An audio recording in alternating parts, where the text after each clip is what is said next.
Good afternoon. The March 28th, 2023 board work session is now in order. Paul, roll call, please. Mr. Susan? Here. Ms. Wright? Here. Mr. Trent? Here. Ms. Campbell?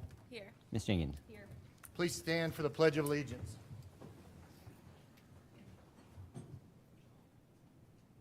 I pledge allegiance to the flag of the United States of America and to the republic for which it stands, one nation, under God, indivisible, with liberty and justice for all.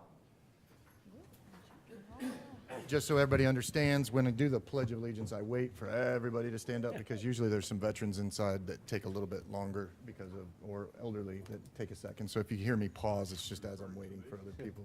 No way, Dr. Schiller. The first item is public hearing and rule development for policy 5136, wireless communications devices. Is there anyone present who wishes to address this item? Is there anyone present who wishes to address this item? Is there anybody here that wishes, any board members wish to discuss it? I would like to add that this is one of the policies that we passed that I'm getting a lot of positive feedback. Yep. I've had teachers, every school I go into, they say, I am so thankful that the district is supporting us. We feel like we finally have someone who has our back when it comes to taking these cell phones. So I'm excited that we are making sure that our teachers know we have their back. And I've had the same discussion with many of them, even students. I've had some students email. I mean, I think we're in a good place. Any other discussion on this item?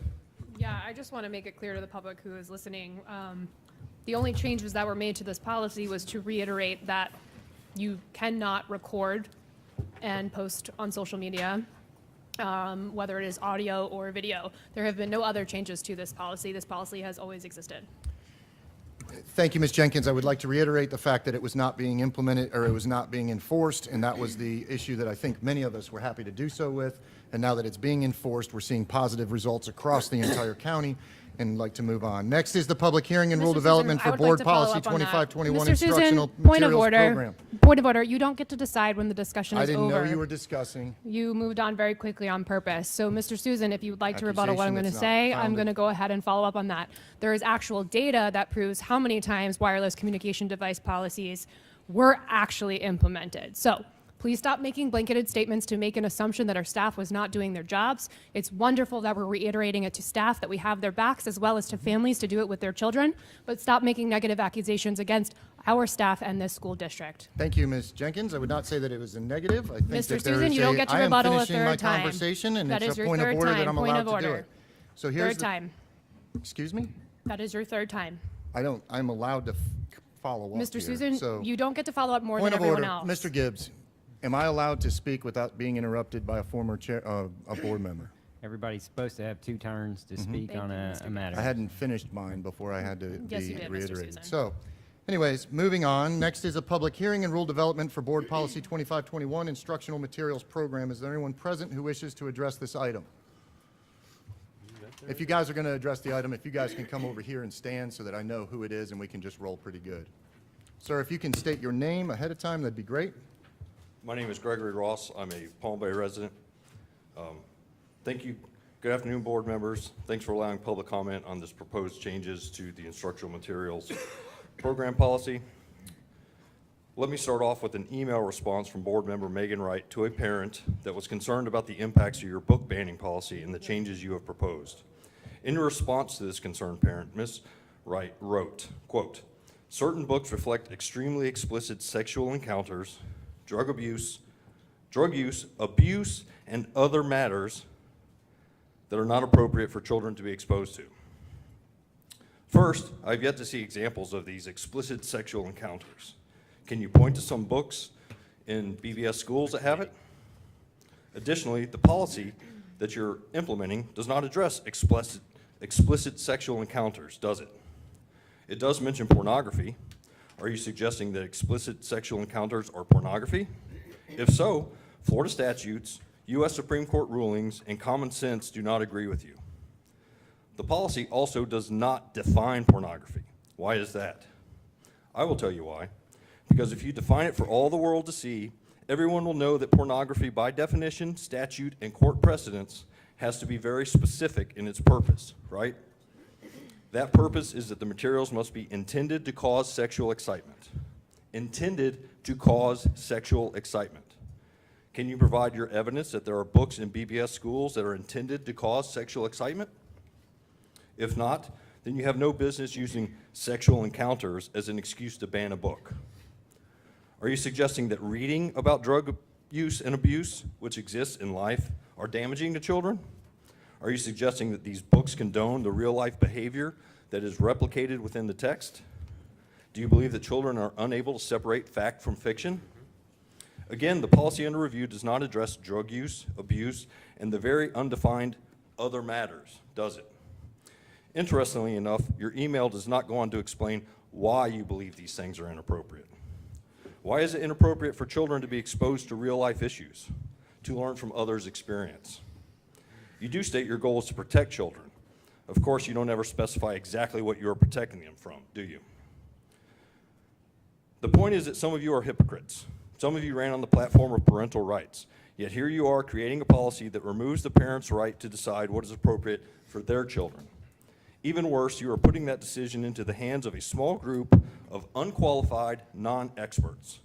You are blatantly removing the systems and the very people, media specialists, whose jobs are dedicated to educating children through literature. Your policy is a slap in the face to them. In closing, I only ask two things from my school board members. Follow the science and the data, and most importantly, do the right thing. Thank you. Next speaker, please.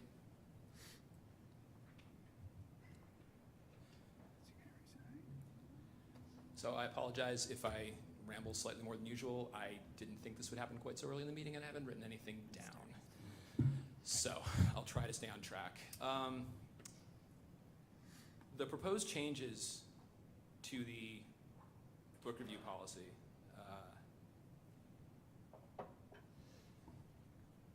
apart from making it incredibly easy, obviously part of the stated objective, easier to challenge a book, that it's even been discussed in meetings that someone can challenge the book without reading the entire book, challenge it just based on excerpts, which Ms. Campbell, in an earlier meeting when somebody suggested as the sort of a straw man of somebody challenging the Bible, and you said, well, I can talk about how it's more than that, and it's more of those, yeah, reading the whole book might give you a different impression than just those sections. Now, the rule in place is that the entire book must be challenged, although as we found out with the last round, the person submitting some of those objections admitted not having read the whole book. And now we're talking about maybe the people reviewing the book won't have to read the entire book, which again, I can find an excerpt from almost any book that it makes it look boring and pointless and harmless and uninteresting to read, or in many books find something that makes it seem completely racy if you think that's the entire structure and meaning of the book. And you know, as someone on the board had said, can't wait for that Miller test to be removed. Luckily, we still have some laws. Hopefully that one sticks around. But also removing any accountability. I do not have the latest red line draft memorized, but I know that it has been discussed that book challenges might be allowed to be submitted anonymously. Or again, reviewed by people who have not read the entire book. Obviously, and I've mentioned this before, but initially removing the media specialists and other subject matter experts, removing their voting status on the committee was bad enough. Actually removing them from the committee so they're not even there to offer input, again, from the people who know what they are talking about and who devoted their lives to this, and we're going to keep them out of the conversation, is insane, is honestly the best word I can think of right now. Over some, it was mentioned in a previous meeting and elsewhere recently, conflict of interest. I don't know, for anybody listening, if you're aware of this, media specialists don't get paid by the book on the shelf. Their jobs are not in danger if there are fewer books on the shelf. They don't get promoted for having more of them. And if you're worried that they don't want to acknowledge a mistake in putting a book on the shelf first, if you've got employees who are worried that making a mistake, a simple mistake in good faith in the course of their job, might cause their termination, then you need to work on the workplace environment. That is not a situation anyone should be in. Thank you very much. Thank you for your comments. Anybody else that wishes to speak? Yeah. Hi, I'm Rick Please. Beaver. I got to agree with him. The state legislature does not know what they're doing when they're writing legislation. This push by the governor is just politically motivated, it seems like. The consequences are ridiculous. These books are coming off the shelves. That is making the teachers' jobs more difficult. It's a waste of resources, a waste of time, a waste of money. Do what you can to limit this damage that's being done. If you can have perhaps just your people overseeing this book review limited to maybe 5 selections that they can put forth, maybe they'll think more in depth about the quality of what they're having taken off the shelves. And taking the media specialists out of the equation, that's crazy too. Thank you. Thank you for your time, sir. Anybody else wish to speak on this? Anybody else present who wishes to speak on this item?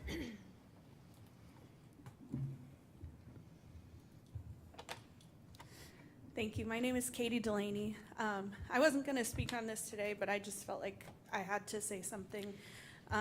Many of these books are written at such a low level that it's intended for children at a young age, yet the content that's in them is everything from sexually explicit material to pedophilia to rape to incest.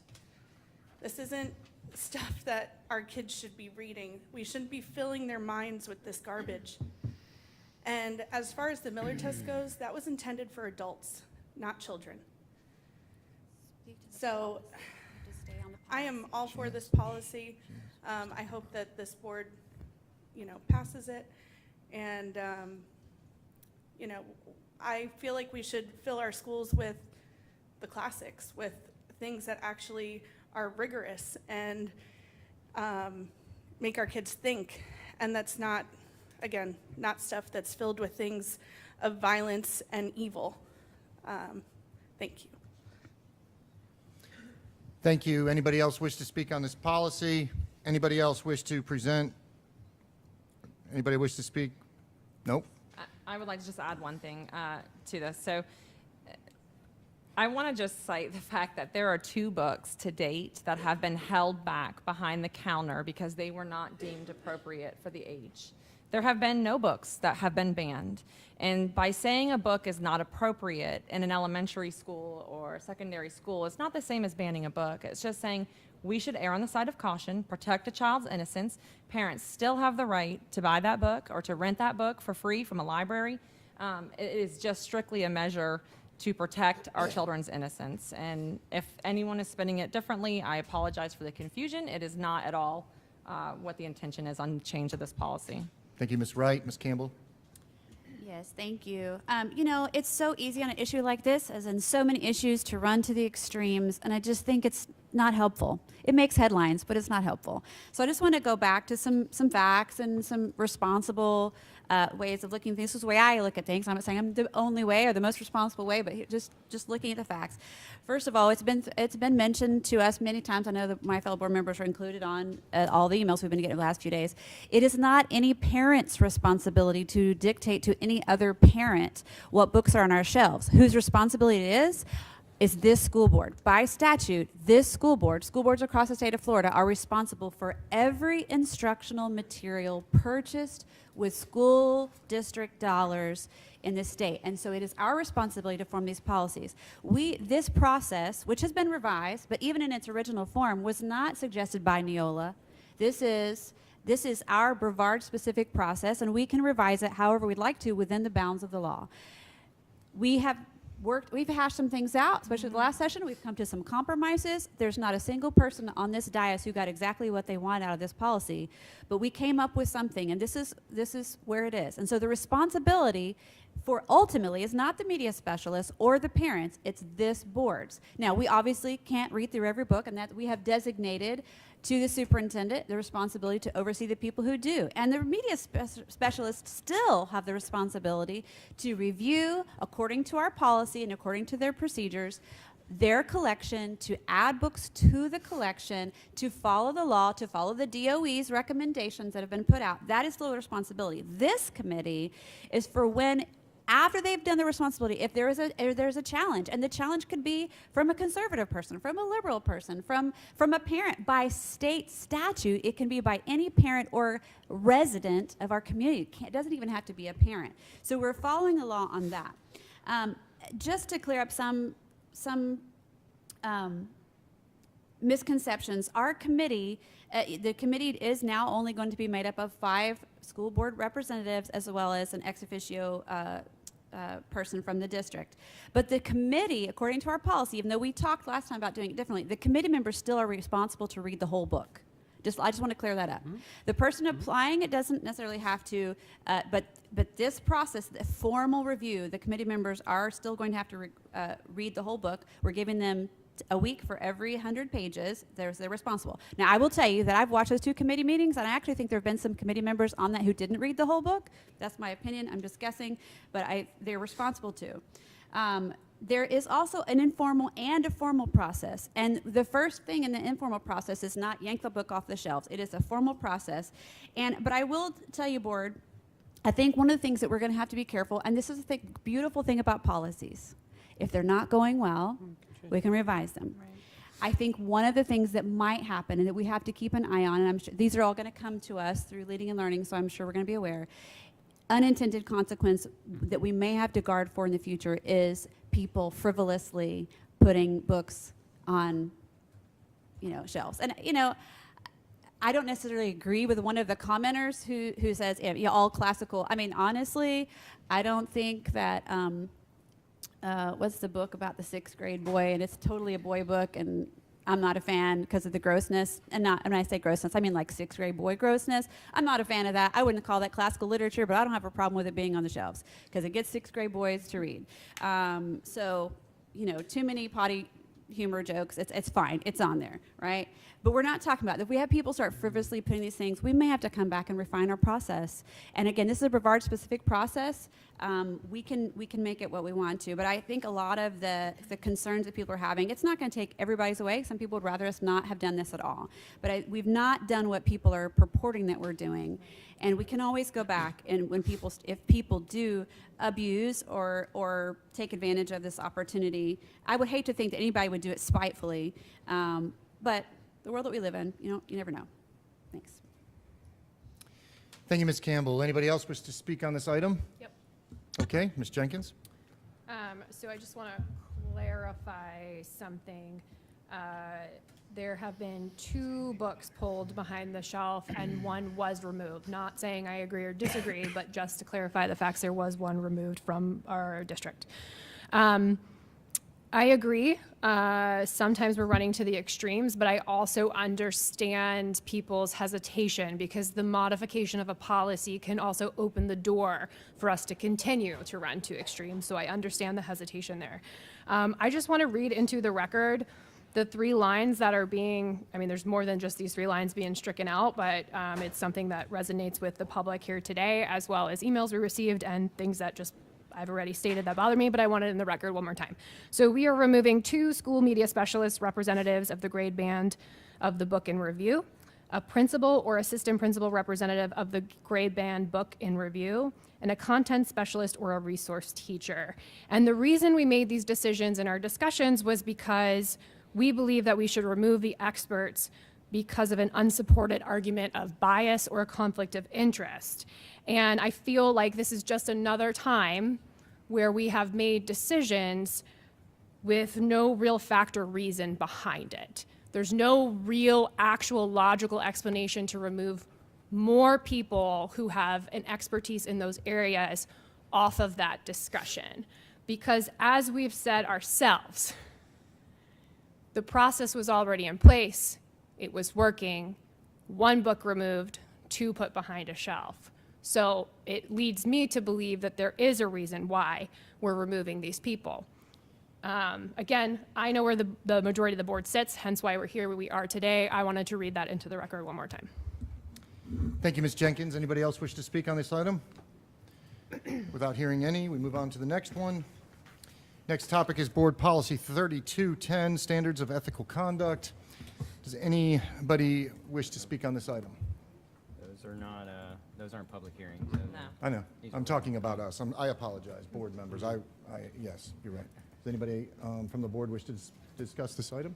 Just really quick, sorry. No, it's okay. Dr. Green, can you just, the appeal process that was added in, I'm having a hard time. So we basically shortened it up, right? The policy part. Yes. And added the appeal process in the procedures. Is that In the correct? administrative procedures, I believe it's number Q. It's either OP or Q. We had to, Okay. So, and that's just adding that little part in there, right, appeal. So Yes. that whatever the appeal, and it doesn't explain how it would work, but it would just go straight to the superintendent or his designee. Correct. Whatever the decision is. Okay, thank you. Anybody else wish to discuss this item? Hearing none, move on to the next. Next topic is Board Policy 5500, Student Conduct. Does any board member wish to discuss this item? Nobody, hearing none. Move on to the next one. The next topic is Board Policy 5511, Dressing and Grooming. Okay, hang on. Actually, sorry. And I know we've got a lot to get to, and so for all of these, I think we can probably get through the 5500 and some of the other ones pretty quickly. But I know that Dr. Schuller had asked us, and he's not our boss, so he can't tell us what to do, but he had asked us to go out to the community and get some community forum, and I'm the one who's done that. I do believe on this particular one, one of the things that was brought to me by several parents and actually a teacher at the community forum that I held was, on this, it might be good to have student buy-in. It's not students telling us what to do, but it's a good idea to get to know what battles we're going to be facing. You know, I don't think we're looking at going to a district-wide uniform policy, but if we're going to make some changes, the dress code one, sorry, I was under as we're getting there. I would like for us to just kind of push that one off a little bit until we get a little more buy-in. We said we have the deadline is. Are you speaking to the Well, dress code? yeah, or but are I you want to go speaking back. to Well, let me go back to 5500 I really think you're on quick. Sorry. 5500, right? See, Mr. Susan, I'm a little ADD. So we're on too. 5500. So 5500. The one thing I just wanted to point out, and that is that the 1-year calendar. So we have, if you go, because this has been an issue since we had our first discipline meeting back in December about attacks on school board employees. So there is. We have, and again, this is something that's also Brevard specific, I believe, Mr. Gibbs. We have that the 1 calendar year penalty for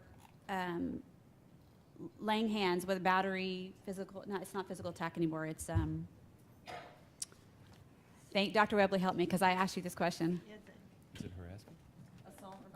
It's simple, they changed it to simple, but Simple simple assault. battery. Simple battery. It used to be called a physical Okay. attack. It's Right. the same acronym. for Right, assessment. so, but for the same offense, we have that it's going to be 1 calendar year penalty. I just wanted to point out that the state actually gives options in 1006.07. They give options, so we actually have a pretty stiffer than the required by the state, if I understand the statute correctly, by saying 1 calendar years, and which, is, because we've had that conversation when we had expulsion hearings before. But if I don't have the statute pulled up, but if I read that correctly, the state actually doesn't give that as a requirement. So I'm not suggesting that we change it, but I just want to make the point that Brevard's is more than the state requirement. It does say, though, under the next section, that the superintendent may reconsider, or make a recommendation to the board for reentry, basically. I think that's, because I Yep. looked at that too. There's a very specific, okay, what number are we? Because I lost my place. It's number 3 under zero tolerance, if you. Yeah. So I think there's two things perhaps being conflated here. Zero tolerance, when it's talking about a superintendent may consider a full calendar year on a case-by-case basis, it seems to particularly dealing with the firearm or weapon and the making a false report. When we flip on to the next one of threats to school safety, that's where, Ms. Campbell, I believe you're referring to, where it says, Yeah. number 3 says the minimum period shall be 1 full calendar year. It doesn't seem to give any discretion. Right. And it doesn't, because It's a separate bullet point. right, that place with the superintendent, because I noticed that too. I was like, wait a minute, it's a full calendar year. That is separate, because we've actually had those expulsion hearings in the past where the superintendent has told us, I cannot recommend by policy anything else besides 1 calendar year. Only the board can make Yep. can make an exception. When we act in a quasi-judicial area, we can overturn that if we need to, and that's what the process is set up for. But having strict policies is what this is. So, any other questions? No. Okay. I think moving on to the next board policy, student discipline. Is there any board members Wait, that we wish? were on the No, dress we're code now. I'm sorry, So- dressing and grooming. so if Sorry. I- 5511, dressing and grooming. Any board member wish to discuss any of this? Yeah, I had a couple things on Ms. this one. Wright? Under section C, when it speaks about the lower garments, pants shall have no holes and rips, we're taking that out because that is now the trend, obviously kids are wearing. Right, That tight spandex bike shorts are not permitted. That's a pretty common thing that a lot of the kids wear. I mean, the cheer team wears them, the volleyball players wear them, so I As long as they're appropriate if they're length, appropriate right? length and that nature, I don't see why we should make that a violation of dress code. Right. Yeah. I would agree there. That's one of the things I was looking at because, yeah, you're right about that. Do you have any other concerns on this item? No, that was the main one I had. Okay. Anybody else have any? We should wait. I well, can. You want to speak, and then I'll. Yeah, I'll wait yeah, for and you this to is where I speak. was going, sorry, when I was having my moment. I think this is one that I don't want us to, it's not the most important things of all the things that we're doing, but I think this is one, like I was trying to say, that this is one we probably want student buy-in on, or at least student listening. I think we should listen. And the other thing is that other people I think we should listen to here is our principals and school administrators, because they're the ones who have to administer this, and it can get quite awkward at times. So, and maybe everyone's done that. Maybe everyone's had a listening session with students. I didn't have any students at my session, so I can't say I've done that except for, the 3 teenagers that I have in my house. But it would be good to have those conversations with the principals. I will tell you, I had 2 principals at my session. One was an elementary school principal, and one was a middle school principal. And one of the things that was brought up, I thought this was very important, was that we really, in a lot of our policies, and particularly this one, need to consider differentiating between the levels. So we're thinking of dress code. I guarantee you, we're all thinking high school. But some of the things having to do with elementary school, for example, I want to point out in the 3rd paragraph, it talks about, no, hang on, the 3rd paragraph, where 2nd paragraph, where it talks about the school committee. So this is if a school wants to have something beyond the minimum of what we're setting up. If they want to say everybody has to wear uniform shirts, or if you have to have closed-toed shoes or whatever, there has to be a committee. Well, on the committee, it talks about representatives from the student body. I would suggest that at an elementary school, that's not necessarily the best way of doing things. So some of our things that we might have, we want to differentiate between elementary. So that was one suggestion. And then in the 3rd paragraph, this is on a different topic. It talks about gang-related. I don't know how much we want to put, how much of that do we want to keep? How much of the gang language do we want to keep? It was my suggestion to take out some of about the extreme hairstyles and colors, except for, unless it's blocking someone's view, that's a safety issue. Right. That's a learning issue. I'm fine with changing the other things besides the holes in the garments.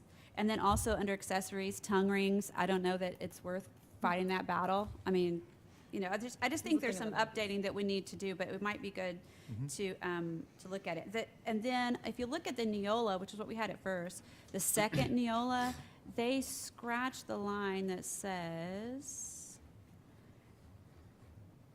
students who violate the foregoing rules will not be admitted to class, may be suspended from school. I'm not sure what do we have a reason why Neola No. I did know that? I We like don't. it. I like that. I mean, we have, there's other options for principals, for administrators. I don't know, do we have that in ours? I think- Yes, the students who Oh, we violate do, dress right. code, we do. That was one of the red line. Yep. Right, it was redlined, right. And then one other thing I would say about the Neola version too, that I think actually we might consider adding in, is there was something on page 14 of the packet that talks about reasonable accommodation, and this was for, I think it was on page 14. Actually, y'all changed it and I lost my spot. There was something about reasonable accommodation for religious disabilities, medical conditions, et cetera.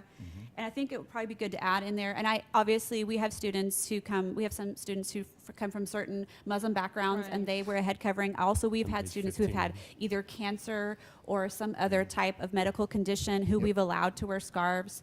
It might be good to add something in there related to those conditions where normally you can't wear a head covering, but under those circumstances, we would certainly allow it.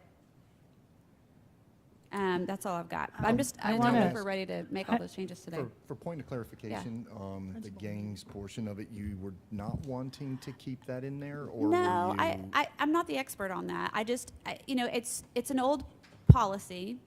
We do I just didn't know. You know, I'm just let's take a look at it and go, do those things still represent? Okay, when I was in school, back, 20 years ago, at the time, there were certain sweatshirts, and this was designated to location. There were certain sweatshirts that in our area represented a gang. I mean, are these things still? This might be where district security might be able to, in their research, help out. I mean, are we putting things in that are necessary, or are some of the things that we've said, oh, you can't do this because it's related to gang, that now are just accepted and everybody's wearing it because of just cultural references? So I would just want to be careful with that. Mr. Neal, can you give us the thumbs up or down if we still have gangs inside of our county? Do gang? Okay. Yeah, there's gang activity. All Right. I think I Dr. also Rowley want has- to note, and I don't know, I know we put on the principal meeting to review this agenda, correct? The policy, the upcoming principal meeting, didn't we, Dr. Cody? Okay. I know we talked about bringing it to the Yeah, principal's thank you. attention. Like Anybody else? Yeah, I love what you're saying about that. We should be cognizant of the students' religious disabilities. I think we need to add that into this policy, that we need to be cognizant of that and make accommodations accordingly. Yeah, other than that, no, I don't have anything else. Okay. The idea of us bringing it to a principals meeting is, I think it's huge. Those are the people that we should be calling upon, the ones that are in the trenches daily, on what they see could be a roadblock that could help their day, that would be okay already with the students. Trust me, the deans have conversations with students every day about the dress code, and so they would have the input from the students. But as much as we can get conversations going with the administration before we What you may want to do is stamp this. instead of calling them all in, is just submit what we make the Yep. challenges for today, and then if they have any revisions, then they can do that, because this is the first part of the discussion, and that Right. they can bring that back at the next meeting. I think fine. that would be appropriate, because sometimes those principal meetings are kind of long-lasting, and if they have the opportunity among themselves to say something with their deans, rather than at a principal meeting where everybody's together, it may not. You see what I mean? That way we can do that. I however think that that's we can appropriate. get to them, but we need to call in their experience. That's where this came from for me, was from a principal, so thank you. So are you suggesting, this is where I was suggesting earlier is that rather than next time this being on a workshop, that this particular policy is still on a work session, so we have some time still to work it and. Yeah, I think the direction of the board is to send out an email, and maybe at the next meeting have those results come back to us for discussion, and then move this thing through. I think the concern that we have is that we need a policy prior to next year. Right. We print out the student progression plans and all the booklets and all the, you know what I mean? Like, all that stuff starts to go and has deadlines. So there's a concern that we get this thing taken care of prior to that. And so with the lengthy schedule, I get kind of concerned, because as of right now, I think that this section doesn't get us through till May. So then if we start delaying, we end up in June, you know what I mean? So that was my only thing, but I definitely think where your mind's going, if we're gonna develop a policy, we need to have our stakeholders come in. But I think one of the things when this came up for conversation the last time, is that we have a policy that is almost unenforceable because of some of the things on there. So the idea is, hey, let's come up with like the bare bones, and I think Dr. Schiller has some conversations wrapped around maybe a larger committee to discuss larger changes, maybe that direct into next year. Does that make Right. sense? Yeah. So I think with that, I agree with you. So anybody, Oh, I did find the gang thing. That's like, it says rolled up or split pant cuffs. I don't even know what that is. I do. Okay, good. I mean, I'm thinking about how we rolled our pants back in the day, Uh-huh. but, I don't know if that's still, I think, to be honest with you, I think that would be something that those principals could get back to us, because Yeah. they know what's best. Yeah. Dr. Schiller, I'll come back to you when you get your opportunity with the agenda in relation to the item that you had. We'll have plenty of discussion about it. So, anyways, so moving forward, is there anybody else? I mean, does anybody know where Ms. Jenkins took off to? No? All right. Is there a way to see Ms. Green? Is there a way to see if you could just pop out and see if Mrs. Jenkins is like standing out there, just so that we can see if she is? I would hate to have her not have discussion wrapped around this item. That's all. And I mean, I can go right now. So Yeah, I agree wholeheartedly with all of your sentiments in Ms. Campbell, Ms. Wright, Mr. Trent.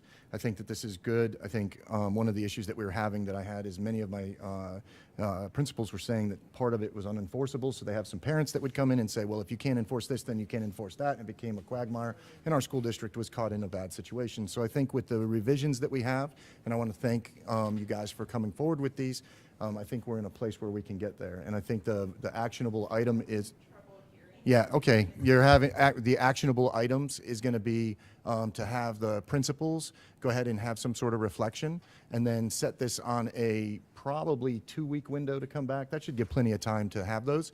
And if you can make those principal comments available to us in some sort of like a Survey Monkey or something, so that we can take a look at them, and then we might be able to have some more discussion wrapped around it. I think with that, the other thing that I was going to say is the one thing that I had was that it says district staff shall enforce the school's dress code in a non-discriminatory and uniform manner. I think that that is part of it, but we don't want it to where the district staff is enforcing the uniform in each one of the school districts. Does that make sense? So that's not the intent of this, is all I'm saying. And I just want to make that on record. So if I can go through, I think we want principal review on the gangs, but we want to keep it in there. I think that we all agree that the religious components, along with the other things that Ms. Campbell spoke to that item, are also agreeable.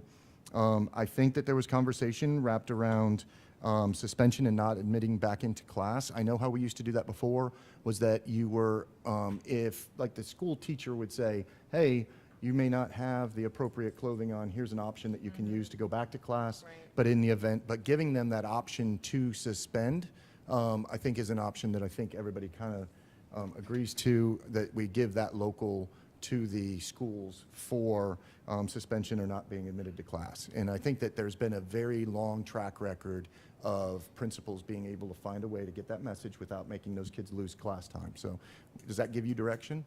Okay, thank you very much. Now, next up, we can move on to Board Policy 5600, which is student discipline. Does anybody wish to speak on this item? No? All right, hearing none. The next topic is Board Policy 5610, removal out of school suspension, disciplinary placement, and expulsion of students. Does anybody wish to speak on this item? Nobody wish to speak on this item? Okay, moving on. The next topic is Board Member District Boundary Adjustment Process. We have a presentation by Ms. Sue Han. Thank you, Ms. Sue, for coming forward. Yeah, thank you. Thank you for all of your work and dedication. We truly appreciate it.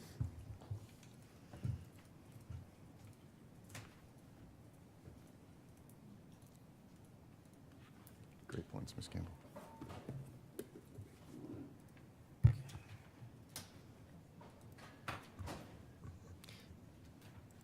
Ms. Han, the floor is yours. Present when you're ready.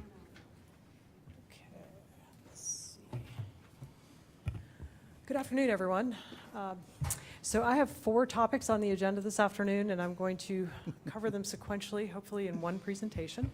We'll see how technology works. So, Ms. first- Han, would you like to stop at the end of each part of those presentations and have us give input? Absolutely. Okay, good. I just wanted to make sure we're on the Yes, same there page. are Thank you. opportunities for that. So the first topic is the board member district boundaries, and just want to kind of brief everyone on why we're here talking about that. There's Florida statutes around board member district boundaries similar to county commission district boundaries, and the idea is that each district needs to have approximately the same number of people in it based on the latest census. That is number of people, not number of students, number of voters. There's a lot of numbers of things, but number of people is what is the parameter. You also have school board policy around this, same information that is provided in state law.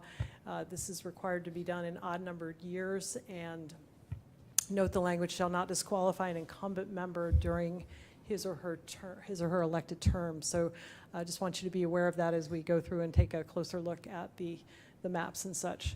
So a couple of key points. The 2020 census data arrived late due to COVID, and so that didn't even come in until August of 21.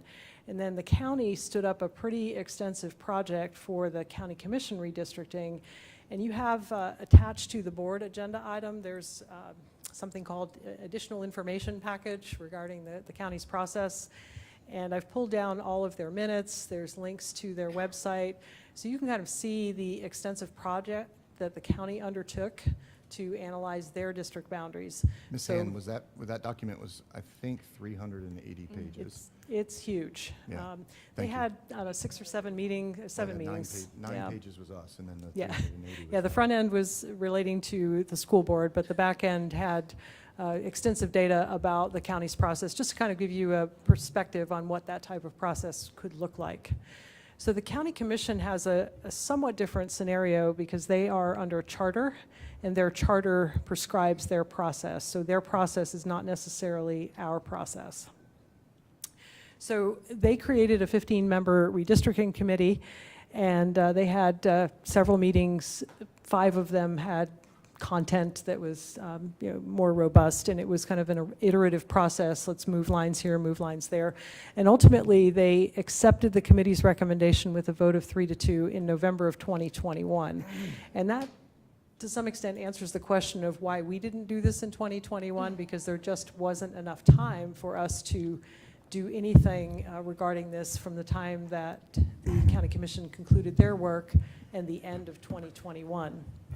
So our process is a little less robust or a little less prescribed in that our process requires just the adoption of resolution that adopts the maps.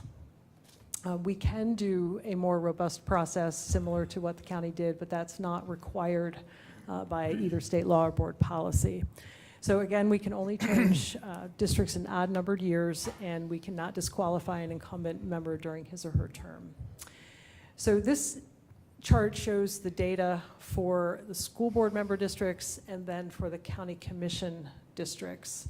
And you can see that we are over the 10% kind of, I don't know, Paul, what's the correct phrase? That The presumptive. presumption of compliance. And so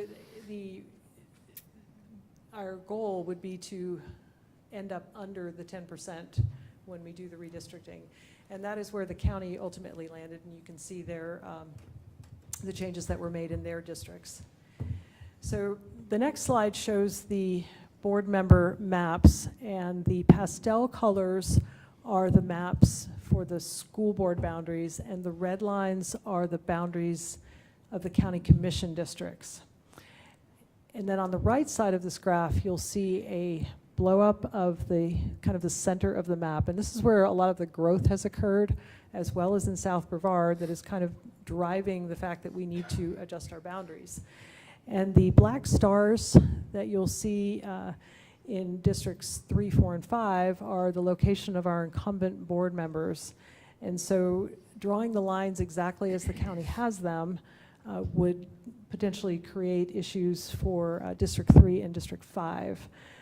District 4 is also very close to the line, so if we were to consider a very iterative process of moving lines around to try to get us in a smaller differential than what the county has, I believe all of our districts would be affected and 3 of our board members would be affected. So I just want you to be aware of the of how the location of our board members' homes plays into the conversation around redistricting for the board member districts. And then the next slide has 2 different colored charts. The slide on the left just shows the distribution of schools in each district, with the school board districts on top, and on the bottom it shows what the distribution would look like under the county commission district boundaries. And then on the right, it shows you the schools that would change. So for example, the blue colored schools would change from District 5 to District 3. And the green colored schools would change from District 3 to District 4 and District 5. And the yellow colored schools would change from District 4 to District 2 and District 5. So you can see how the number of schools is affected, and you can see how the distribution of schools is affected within each of the districts. So the board has several decision points. The state law, if you recall, noted that we can have 7 members, and we can have either 7 members with 2 at large or 7 equal districts. If we were to create 7 equal districts, that would be quite a substantial process, I would imagine, to go through that. And then in terms of options for the board, the simplest option to get through is to adopt the county commission districts, and when I'm finished in a moment, I'll ask Paul to kind of provide his reference material on that topic. And then another option is if the board were to choose to adopt the county commission districts with some very minor changes, we can handle those at a staff level if you are very specific as to what you would like changed. What we are not staffed to do is the iterative process that was done at Brevard County. We just simply cannot handle that in a timely manner. And I think in terms of engaging the public and doing a very robust process, it would be better handled by a consultant. We do have a planning consultant that is under contract with the school district. We did a solicitation for general planning services a year or so ago, and they are on board and under contract. I talked with them about this, and their estimate would be between $50,000 and $100,000 to do a very robust process. They have the qualifications. They are doing the Hillsborough redistricting process, not the board member redistricting, but the school zoning redistricting process. So if you've been reading about that in the news, that is the same firm that's doing that process. And the process is very similar in that you're drawing boundary maps and evaluating who's in what, the numbers in each district. So with that, I simply ask for some board feedback, and we can, from there, decide which way to go, and also ask Paul if you want to talk a little bit about your memo. Quick question, just per your presentation, do we know how much the Broward County contract was for that company, by any chance? Hillsborough, sorry. Oh, Hillsborough, Sorry.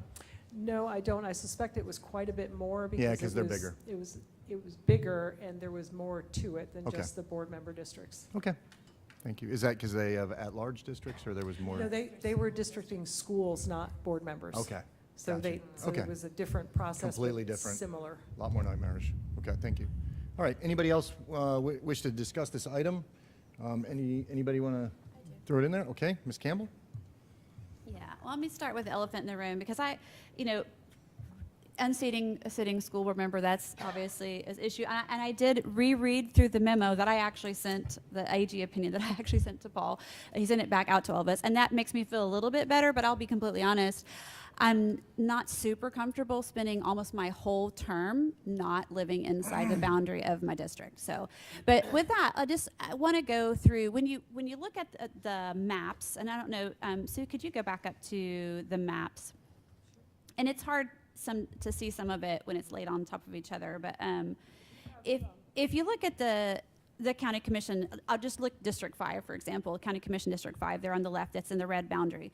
It goes all the way from Palm Bay up into Melbourne, and then just this kind of weird, not weird, but kind of weird, very 90-degree turn over, oh yeah, good, big pictures, that's better for old eyes, to the right, so that it can go across the causeway, and it basically then over on the beach side goes from between the Melbourne Causeway and the O'Galley Causeway.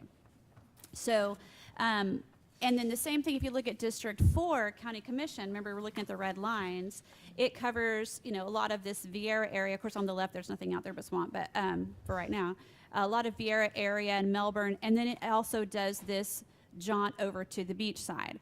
I've looked at that, and I recognize that makes a lot of sense for our county commissioners, because in Brevard, our big economic and environmental drivers are the Indian River Lagoon and the beachside tourism. So it really makes sense for our county commissioners to all have a piece of the river and the beachside, because they make a lot of decisions that affect all of those. I thought about something this morning. The port actually is one of the biggest economic drivers of our county. That's probably why they completely separated that out. And just so you know, people in the South End don't get to vote on port people, even though it affects us all. But this idea of making their maps kind of do these swerves makes sense in Brevard because of the decisions they make. The school board, however, doesn't have the same needs, because we're not making decisions based on the beach, based on the river.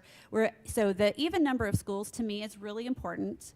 And also the other thing is that making this change is going to cause quite a bit of disruption.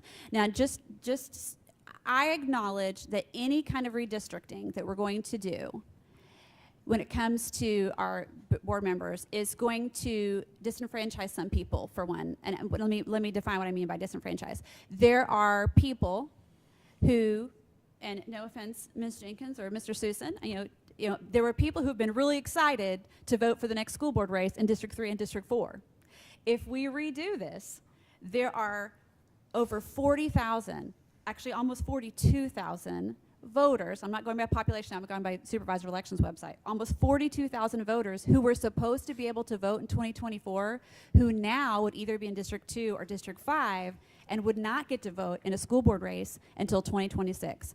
Those include voters in Rockledge, in Palm Shores, the north part of West Melbourne, Indialantic and around Indialantic, parts of Oak Galley, other parts over on the beach side, the area north of 192, Lake Washington area, another Lake Washington area, Melbourne along the river, and south of Oak Galley along the river.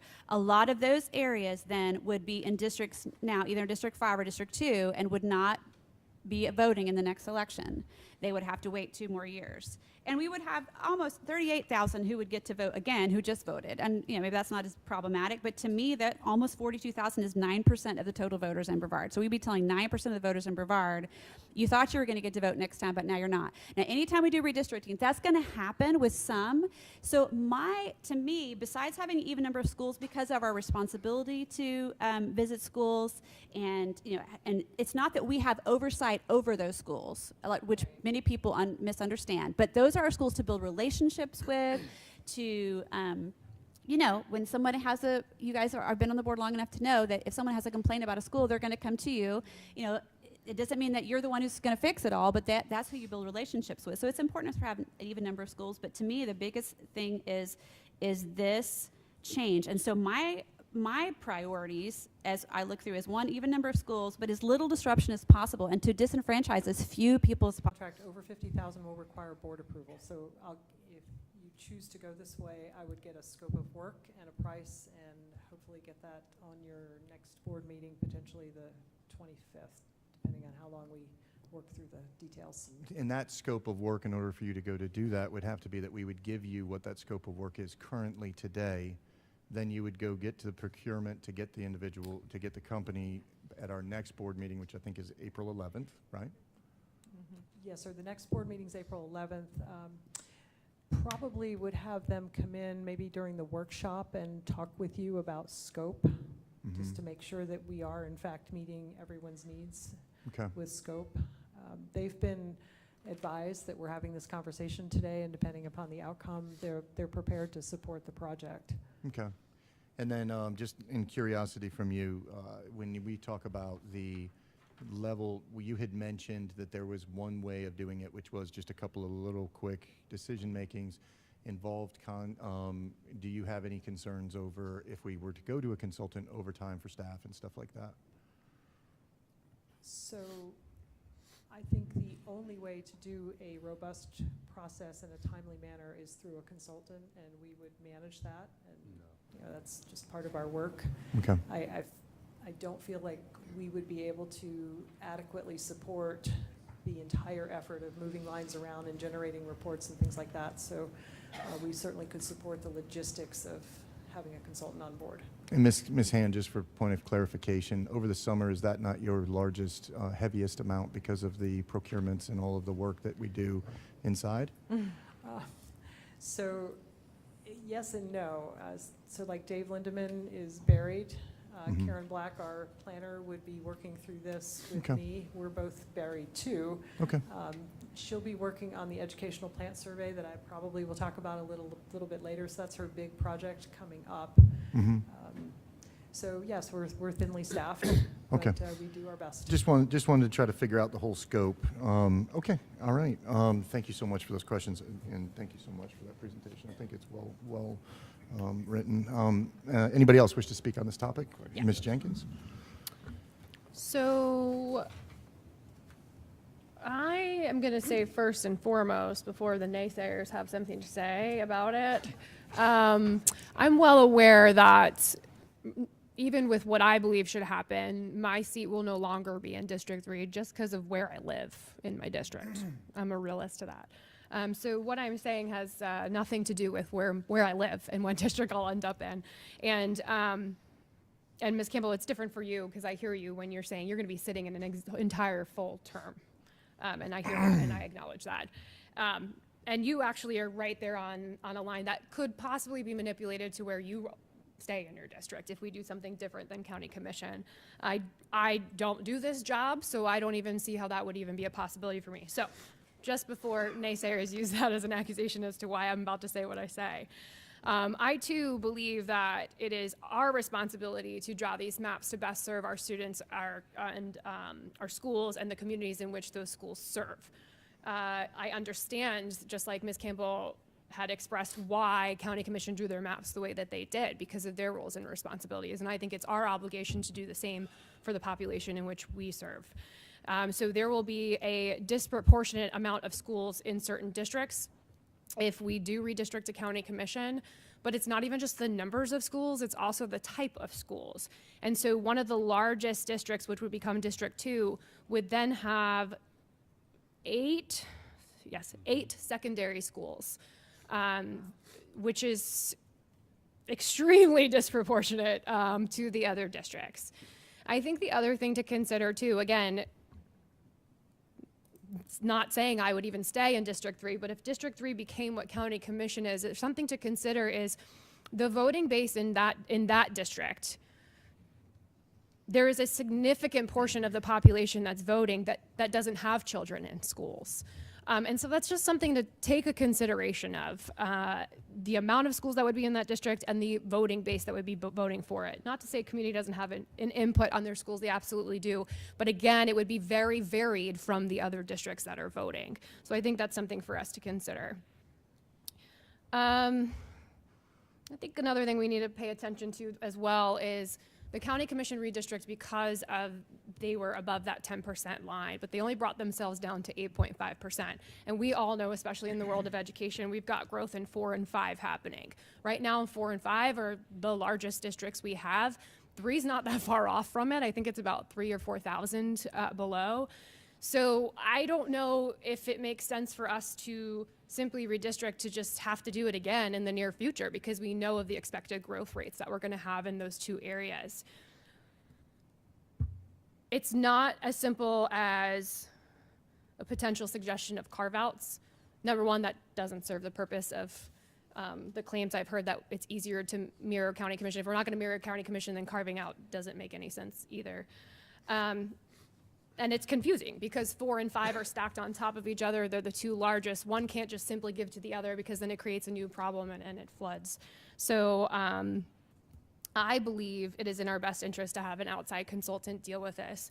The other reason why I think it's important to not even remotely attempt to ask our internal staff to do it, just gonna tell it like it is, this has political ramifications and I don't think that burden should be on our staff, nor on any member of this board. If we put it out to an outside agency, there's no accusations there at all, and that isn't even a conversation that can really be had in the community. So I think that would be really important for us.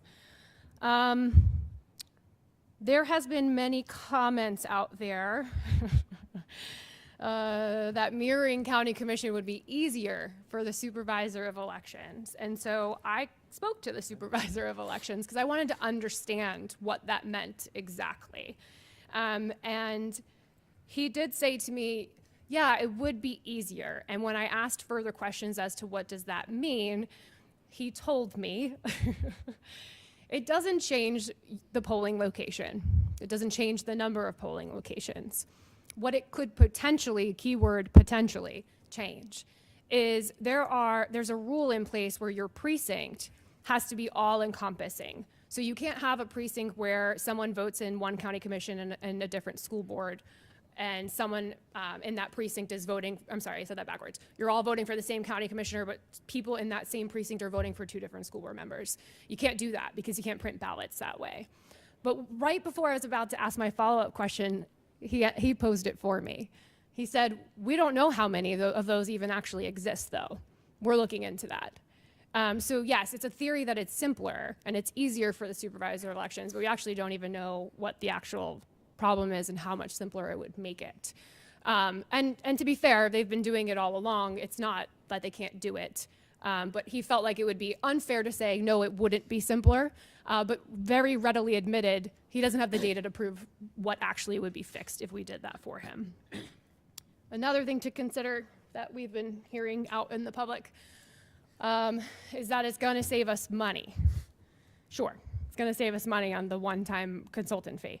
But we're still going to have to pay the supervisor of elections for reprinting those voter cards because it's in statute, for those voters whose precincts and districts for school board members would change. I spoke to the supervisor election. That was very, very clear. I know there was an odd proposal over at the county commission recently in which Mr. Tabaya had some conversations with someone here. Before we even get into that conversation, I'm just going to say I have questions for Mr. Gibbs on that. It makes me uncomfortable about the ethics behind it. I don't know if we should even play that game. To accept money from a county commissioner who's running for the supervisor of elections makes me feel a little weird. I think we should stay out of that for $20,000. I don't think it's worth it.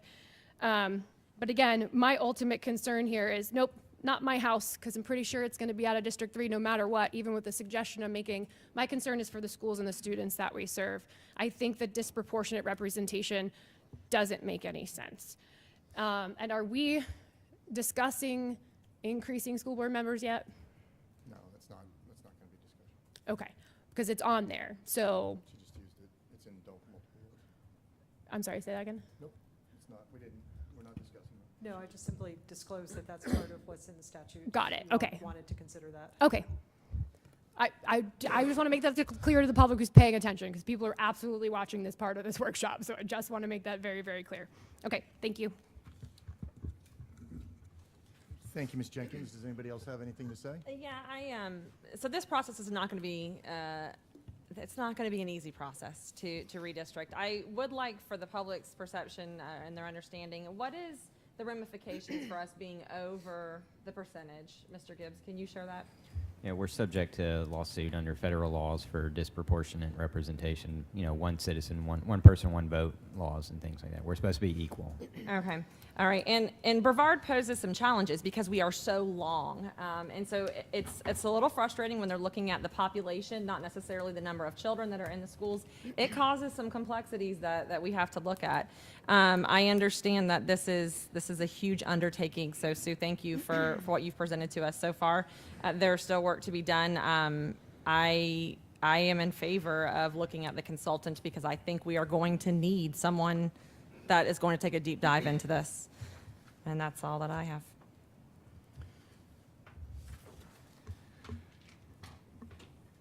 It definitely is going to be a process. It pains me to agree with you on that. And many of you here that maybe we need to look at the consulting area, because it's easy to say, no, don't want to spend any money on this. Let's just do the easy fix. But that's not always the best. But we'll hear them out. They'll make a presentation. Is that what you're saying? Yes, sir. That's exactly what I will do next, if that's the board's direction, is to get that Okay. scheduled. All right. So that's ideally, again, pains me to voluntarily spend the money, but in this case, I think it's part of the process to at least hear them out. Thank you. So when we started going through this, there were some questions that came out.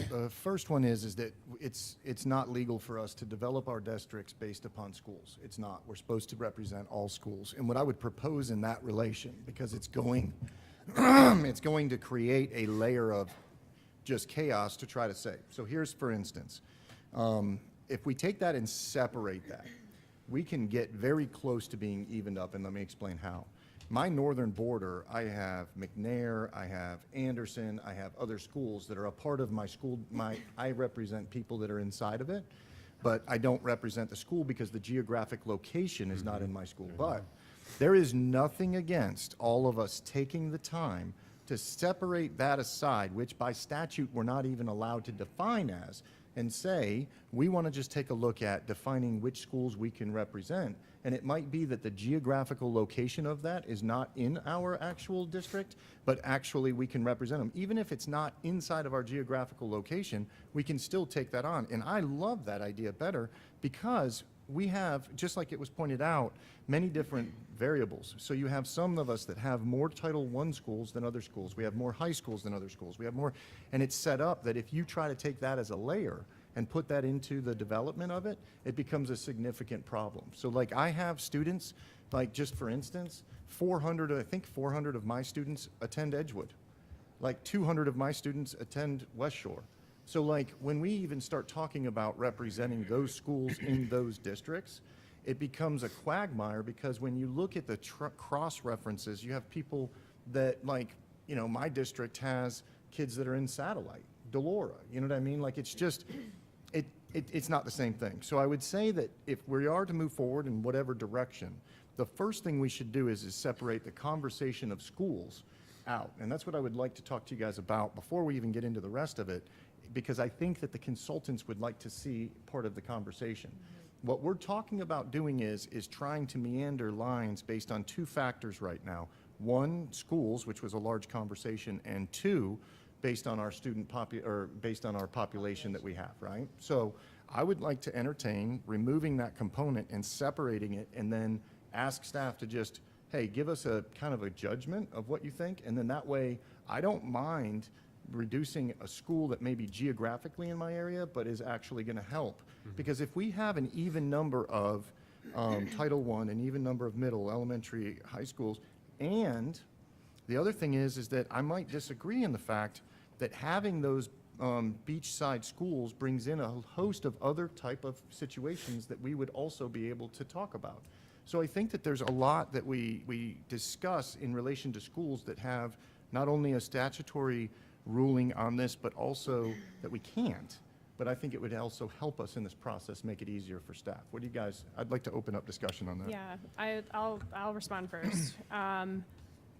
We are the school board of Brevard Public Schools. I am absolutely not okay with removing school proportions from the conversation. No one's saying that it has to be 100% equal. It wasn't already. That's literally impossible because of our landscape. When you make the argument about middle schools, high schools, and Title I, actually they are pretty balanced as they possibly can be to our geographic area right now. There's no reason why we can't chew gum and walk at the same time and conform to the statute and make sure we're good with population, but do our best to also be as proportionate as possible with our school representation. We've done it before. I think we can probably do it again. And if we can't, I'm pretty sure a consultant would tell us there's literally no way for you to do this because the numbers are way off base. In terms of host of situations having a beachside school, I would like a specific example again, because we often talk in broad statements without any actual example. And not every district would be represented with beachside schools with county commission either. So that statement is a little confusing for me because District 1 wouldn't have any beachside schools, and District 3 would be left with one singular elementary school that's kind of off. It's a teeny tiny little one as well. So, and all of those schools are a little bit different and have their own situations going on. And I think Mr. Trent can agree with me too. Like the ones in Cocoa Beach are unique and kind of like their own little community. So I don't really understand that argument, but yeah, no, I'm definitely not with removing the school language. We can absolutely do both things at the same time. Let me respond because it's a statement towards what I want to clarify. No. I want to clarify the fact that what I'm saying, I did not say that we take any of the schools based on any of our boundaries. So whether it's county commission or something that we develop or anything else, that is not the question. The question is developing an equal opportunity for us to represent the schools. So let me explain. There was no comment that I said because I'm telling you that I feel it is illegal to justify district boundaries based on schools because it goes against what the statutes say, which is that we have to represent all schools. So the conversation gets in there. I was just simply saying that we may be able to create a situation that we all agree on that includes some of the beach schools and some of that other stuff. It doesn't have anything to do with the district boundaries or the school board boundaries. I just wanted to clarify that. Okay. Yes, ma'am. So I wanted to make a couple clarifications. First of all, you use the term not legal. I don't know that it's illegal, because not legal to me means same as illegal. It's illegal for us to consider the schools. I would suggest it's not illegal. Mr. Gibbs, am I off that?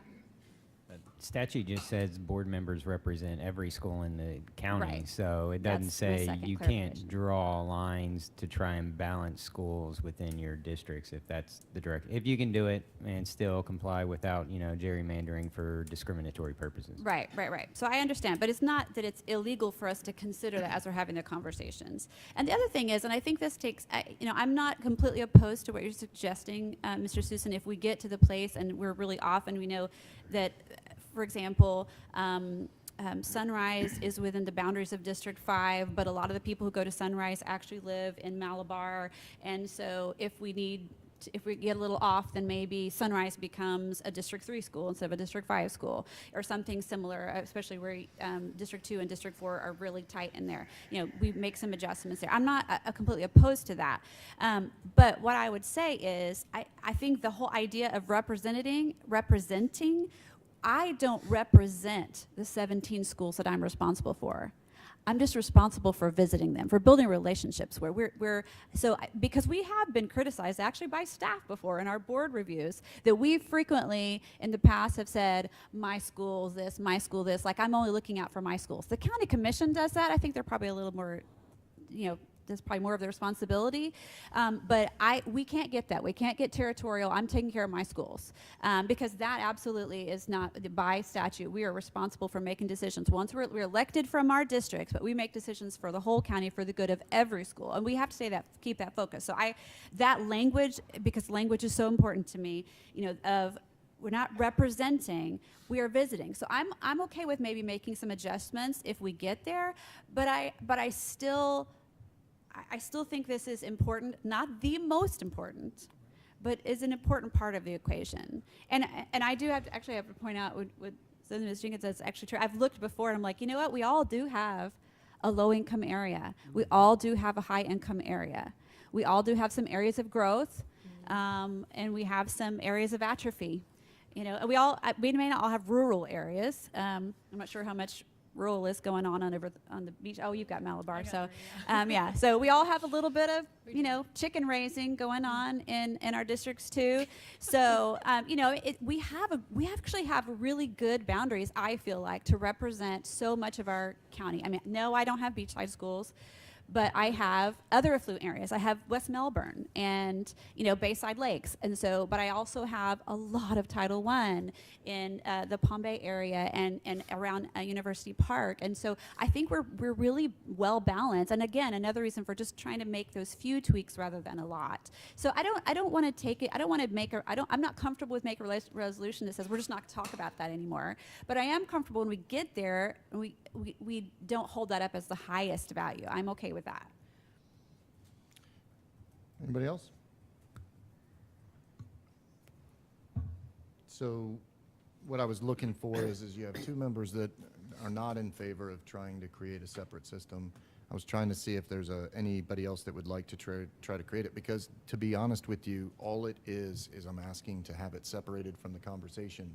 And then once we set up the districts, then all you do is turn around and then figure out the schools from there. Because if we don't, and we go the other route, it becomes a two-layered conversation and very cumbersome.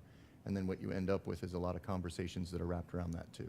So I was just trying to be to clear, simplicity. can I just clarify on making sure I'm understanding what you're asking? So you're asking for us to look at redrawing the maps, set aside the schools that are in each of the districts, just balancing out the number of voters that are in each one of these. And then Residents. Yeah. And then we would introduce the schools back in at a later point and figure out how we have to balance those out. Yeah, and the idea is that the consultant would not have to have a double-framed conversation and go through it all, because what we would do is develop our districts, then figure out an equality, because it doesn't, the state statute, as Paul said, states that we should represent all schools. So Right. there's no difficult thing that defines it and says you have to represent the schools that are, so we can go ahead and add one off the top, one off the bottom, and we can have that as a separate discussion. But to say that we want to develop voter-based on schools too is a double-headed snake that's difficult to run. That's all I saw it as. Can I ask a question of Ms. Hahn? and you may not know the answer to this, but would it be more cost effective, or maybe it won't change the cost, this is really ultimately my question, to tell a consultant straight up, number one priority obviously is population, because that's what we have to do. But show us some examples of population with as much balance as possible with our schools, rather than asking them to do two separate renderings? Or are they probably going to come to the table with more than one in the first place? I suspect they're going to watch the tape of this meeting. And then they probably will talk to each of you individually. And then they will develop a scope of work. And so I think there are a lot of ways to get to the end of this process, and they will try to navigate among the different opinions as to how to get there, including engaging with the public. When I had talked to them a month or so ago about this, they indicated they could do a lot of this via Zoom meetings with the public, that type of thing, and that would reduce the cost. But I do think that there will be some iterations in the lines, but also perhaps in the data that you'd like to see. I heard several different types of data that you may want. The census data is pretty robust, so we can pull all sorts of different data if that's what you'd like to consider. And so the broader of that we look at, the more costly it will be to look at different options, considering different data sets. So anyway, a very long answer to your question. No, I don't know that it was- appreciate that. So, I mean, what I'm hearing is that no one's opinion up here is going to be unheard. So if I don't agree with Mr. Susan and he wants to see it that way, they're going to hear him say that and put it together in their Correct. decision. And I think there is a possibility of different lines that go with different opinions, that there may be a board member who would like to see this line over here, and another board member would like to see that line up there. And so that probably will be somewhat of a starting point for them to meet with you and talk with you and try to get some kind of base boundary. And similar to the approach that I'll be talking with you about on the middle school, you have to start somewhere. Right. And then we just move the lines around from that base starting point. So I'm going to steal a Miss Campbell line real quick and just say, so it doesn't have to be an either or. Can I add two things just to take into consideration when we're looking at this? Future growth. So there are certain areas that are developing significantly faster, so that we are not having to come back and do this again really quickly. I think this process is a tedious one. And then transportation. I know we talked about the causeways and how that affects. Wouldn't affect this conversation. Well, no, it won't affect it?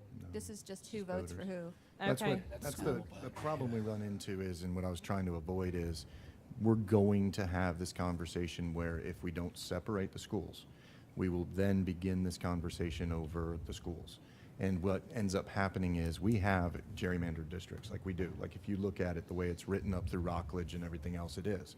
And so the issue is that we end up in a situation where we're trying to add and do these different things, and it just becomes an issue. So I was just Yeah. trying to reduce cost, because I'm sure it would add to the cost, and also create a different, get to the bottom line to make a recommendation and then go from there. That's all. I don't know why we have to shut it down right now, because what you're asking is let's just shut this down right now. And I don't think it, Didn't like I ask said, to shut anything well, down. I'm just saying. that we don't, trying that to- you want us to, well, My I wish I could ultimate goal is rewind to the tape. I ask- think what you said was, and maybe this wasn't what you intended, but what I heard was, using my good counseling technique, what I heard you say was that you want us to right now just to say, we're not going to consider schools, we'll come up with a different frame for that, but we're not going to have the number of schools be part of this conversation. I think to be clarified, the discussion needs to be in two components. It needs to be let's set the voters, and then based upon that set that we have, that becomes very easy to do that without regarding all these different cuts with schools. Then we say, okay, here's what the plan is, and then we see where the schools are, and we say, okay, this one has these students in it, so you can represent that one, and we just do that, and it's a lot quicker and a lot easier, and I think that it would be less expensive. It was just part of a conversation that I wanted to bring to the table. So, Ms. Wright, did you have any other questions? No. Mr. Trent? No, except for if we are, I guess I do that. If we are going to bring a consultant in on that, I would hope that that's exactly how they would start, is, based on what we have already, here's the simple movement based on residents. irregardless of schools. And then it looks like we're going to be paying them for their experience, so I think we're up here guessing on what they're going to do, but I bet you they're going to tell us this isn't going to be their first job. So I think I'm looking forward to putting it in their hands for a little while. And they're going to ask our input. Okay. So I'm good. All right, so I guess to continue with the schools as being part of the conversations, I wanted to go through and discuss now my options that I would like to talk about, which is if we were to go with the county commission plan. So Paul Gibbs has legally approved it. It has been approved by law and approved by, it has already gone through the legal process, which I think part of this, Paul, and I'm sorry I didn't ask you, but I think after we set these, they have to be legally reviewed, or is that part of the consultant? Does that make sense? Because there is a voter law in the state of Florida that says you cannot draw districts. They have to be within a specific, it basically has to be a circle. You can't have the gerrymandered districts, and this was done before that law. Do we have to have certification of our districts by any outside entity once we've written them? That I'm aware of. I haven't think seen any. there The is. board can, think the there is. statute says the board can adjust its boundaries for Yeah. districts at But any within that law. board meeting.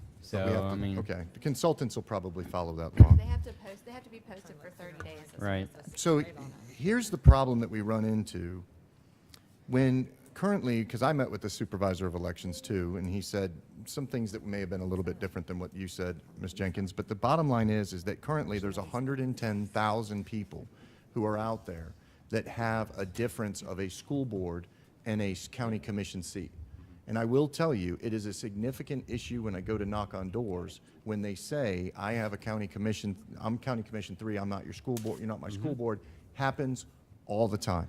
And I will tell you that when I proposed this 2 years ago, it was for complete transparency, for complete ease, for complete to get the thing done. And on top of that, it was so that we could create the transparency for the voters. So that was it. We have 110,000 people, according to the supervisor of elections, that are out of districts because of that. The other thing is that it will save on precincts because he has to create extra precincts, whether they're manned or not manned, which is part of the conversation. He has to create more precincts to develop our plans if they're different than the county commission. He also will save, we will save on cost all the way around, because what you're not seeing in that 380-page document and the $50,000 to $100,000 that we pay that consultant is how much time our people who are understaffed currently are going to be working on this item. They're going to be working on this item round the clock to try to make sure we're going to have all of these inputs, we're going to have all this stuff, and then we're going to have more discussions, we're going to have more debates, we're going to have all that stuff. And I think that was part of the reason, was the ease of being able to develop another one. This also saves on time overall at a time when we're getting ready to take the superintendents in. If we're going to have a new superintendent come in, one of the things I was trying to do as board chair is to alleviate any of the conflict that goes on between us and have as much of it out of the way, because as soon as that person comes on, we have to move towards strategic planning. We have to move towards finalization of budgets and everything else, and this becomes part of that. So it's trying to avoid that. I will say that some of the issues that were brought up as far as geographically set up, I think I made that point, is that we can set any of our schools up the way we want to. There is no law that says that we can't write how we want the schools to be in any way. So saying that it's geographically this or that it's an argument, that is part of another conversation. I didn't feel like that was a very strong one. Disproportionate amount of schools, there is, again, geographically or the disproportionate amount of schools, we have the right to just say who we want in there. It's not defined as the redistricting boundaries. This, what will happen is that you had mentioned the 42,000 people. I was going to ask you, Ms. Campbell, how did you come up with the 42,000 member target? Like, what was that? Just for point of clarification. Yeah. And I understand that the board has voted to go the direction. I just want these on message right now. Yeah, so if you go to the supervisor of elections website, there is a page that lists all the precincts that are in the county commissioner districts, and then it also lists on that same page lower down all the precincts that are in the school board districts. And so literally just put, because the county commissioner theirs are very it's easier to tell if you're in the 100s, you're in District 1, except for 141, which got moved to District 2 for County Commissioner, and 999. I don't know why we have 999, but we have 999 one. it's veterans. Right, okay. And so the 200s, if you're in District 2 County Commissioner, it's with addition of 141, and then the 300s, 400s, 500s, right? So then all those that were in, so 200, 211, 237, 238, I basically have listed all the precincts that are now in District 3 or 4, that if we went with county commissioners, then those would either be in 2 or 5. And so and if you go, there's actually a stats page where it says how many voters are in each precinct. These numbers, by the way, are as of like February, so they may be a little, I'm assuming they're all going to be within a dozen of each other. So that's almost 42,000 voters that will have to wait 2 more years to vote. So I think there might be some issues with that in the fact that some of those precincts may or may not include all. So like a school board may have precinct 217, but they may only have a portion of it. So There's I would- actually, if you go to the supervisor's elections website, it lists these precincts are in this district, and there are no there's no halves, there's I no would- parts. And I'm not disagreeing with you. What I'm saying is we might want to have the supervisor do that evaluation because he did the real quick one for me. So not an issue. Well, Okay, I'm sorry. Go ahead. Well, I was going to say, I can wait to address it until you're done, but what I was going to say was one of the things we can avoid alleviating him having to create new districts, new precincts, is we can say, okay, to the consultant, can you just move this precinct into this district? So that way we're not creating, it's not necessary that, it's not automatic that we're going to have to create extra havoc for this person. I would say if we're going to move these precincts into this district, it would be creating the same thing that we did. But I would love, it's a moot point right now. The other issue was the growth as far as that we had heard from you guys as part of the argument. And I would say that no matter what, we were on a gangbuster path in 2008 to expand and all that stuff, and then it froze, right? And then we have, just so you know, we were out of compliance by just about the same amount that we are out of compliance now a year ago, or 2 years ago. So to say that we're going to increase because of the 8.6%, I would say that it's close enough that we can continue to be under that because we didn't see a large in the last 2 years. We haven't seen barely any movement, and there's been all that growth. So I feel confident that they also had conversations wrapped around the growth when they wrote their districts, because I saw some of that inside of there when they did that. The other piece is that the overall argument is if we cannot argue based on where our schools are going to be and you take that out, and we start to develop a plan based on the other way, we have to get to a place where we are creating transparency. We are going in the fact that we have our staff, which is overworked, but we have the fact that this is going to cost us between $50,000 and $100,000. The fact that continuing, there will be more people, tens of thousands of people that are going to be in different districts for the rest of the time. We have one opportunity to do it right. And I would feel that $50,000 to $100,000 would be something that we could utilize towards our schools. I feel that the time that our staff has, that we could utilize that towards the things that we really have important. And I feel that moving towards the county commission district seat would be better for us in the long run. These things are the reason that I brought it up. And I'm glad that you guys all had lengthy conversation about it. And I appreciate that because I think that we're in a better place and we understand the process more. So does anybody else have anything else to say on that? I do. Sorry. Just very briefly, I think I can say this quickly. Transparency is, I just want to be very clear, because if we're going to be transparent, I want to share the precincts who would not get to vote in 2024 if we adopted the county commissioners, and that would be precinct 200, precinct 211, precinct 237, 238, 243, 502, 503, 504, 505, 506, 507, which has almost 5,000 voters in it, 508, 509, 511, 515, 518, 528, 529, and 532. Yep. And that's basically redistricting, because as you move forward with any of the redistricting, whether that's state, senate, state representatives, it happens that way. Right, it does happen, but the county commissioners made a very small change. Right. And they made as small a change as possible. It's and the other thing that I forgot to mention is that for the next decades to come, we could save and work collaboratively with the district. Ms. Jenkins, you had something to say. Yeah, so I want to highlight that word transparency too, because it gives this illusion that something's being hidden. Just because somebody has a different school board seat versus their county commission seat, that's not a lack of transparency. It's on your voter registration card. You get a sample ballot mailed to you before you even go into the polling location. I trust that voters are educated enough to read that and understand who their candidates are. You can't accidentally vote for the wrong school board member because you're given the ballot based on where you live. So I don't like when we throw around that word as if something is being deceptive. So let's be careful about the words we're using. Also, you alluded to us having different conversations, so I'm going to clarify something that was missaid again. It was said that it could potentially reduce the amount of precincts.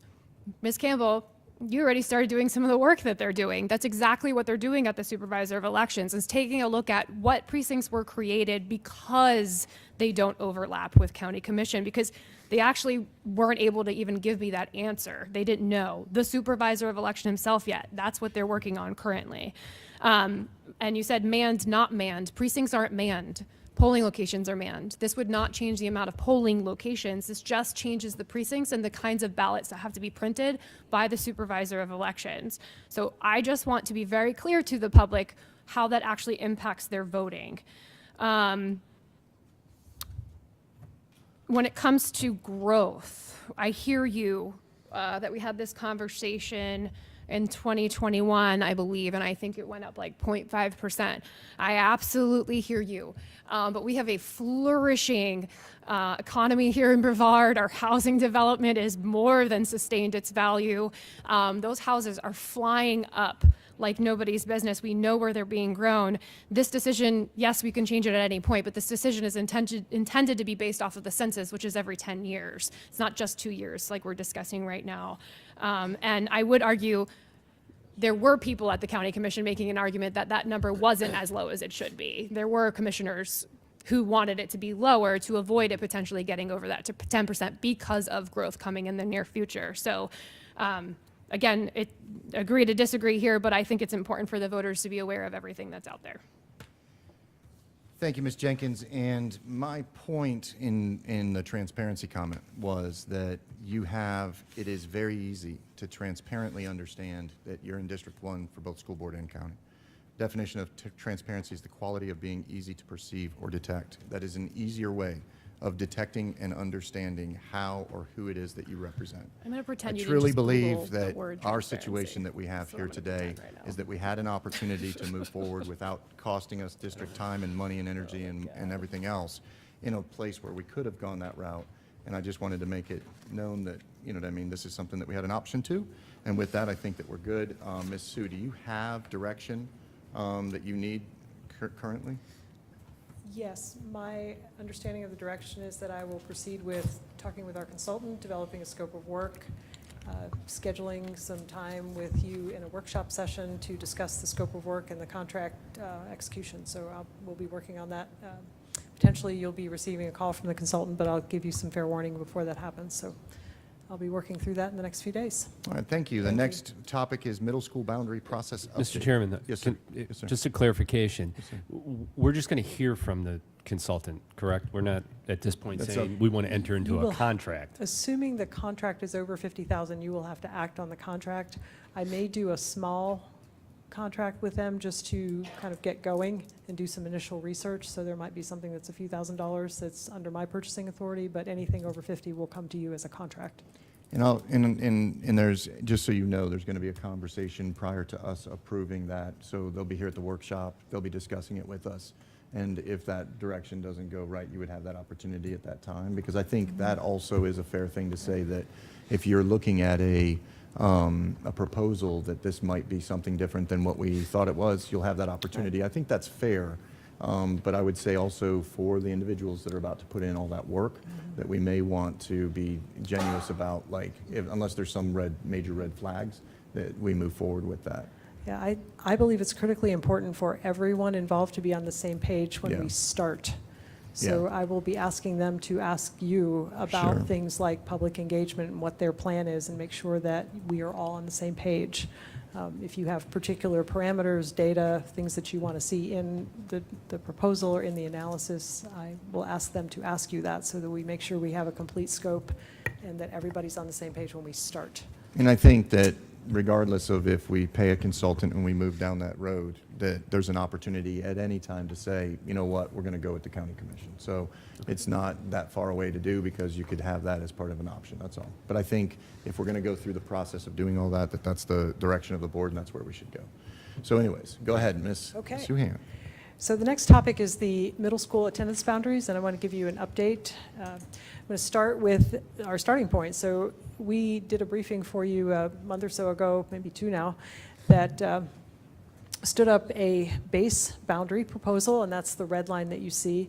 And then we had areas 1, 2, and 3 defined as kind of areas we wanted to talk about, whether we include those in the boundary or not. And so this is where we started. And just to give you some graphics on overlaying those areas on the current middle school boundaries, shows you that.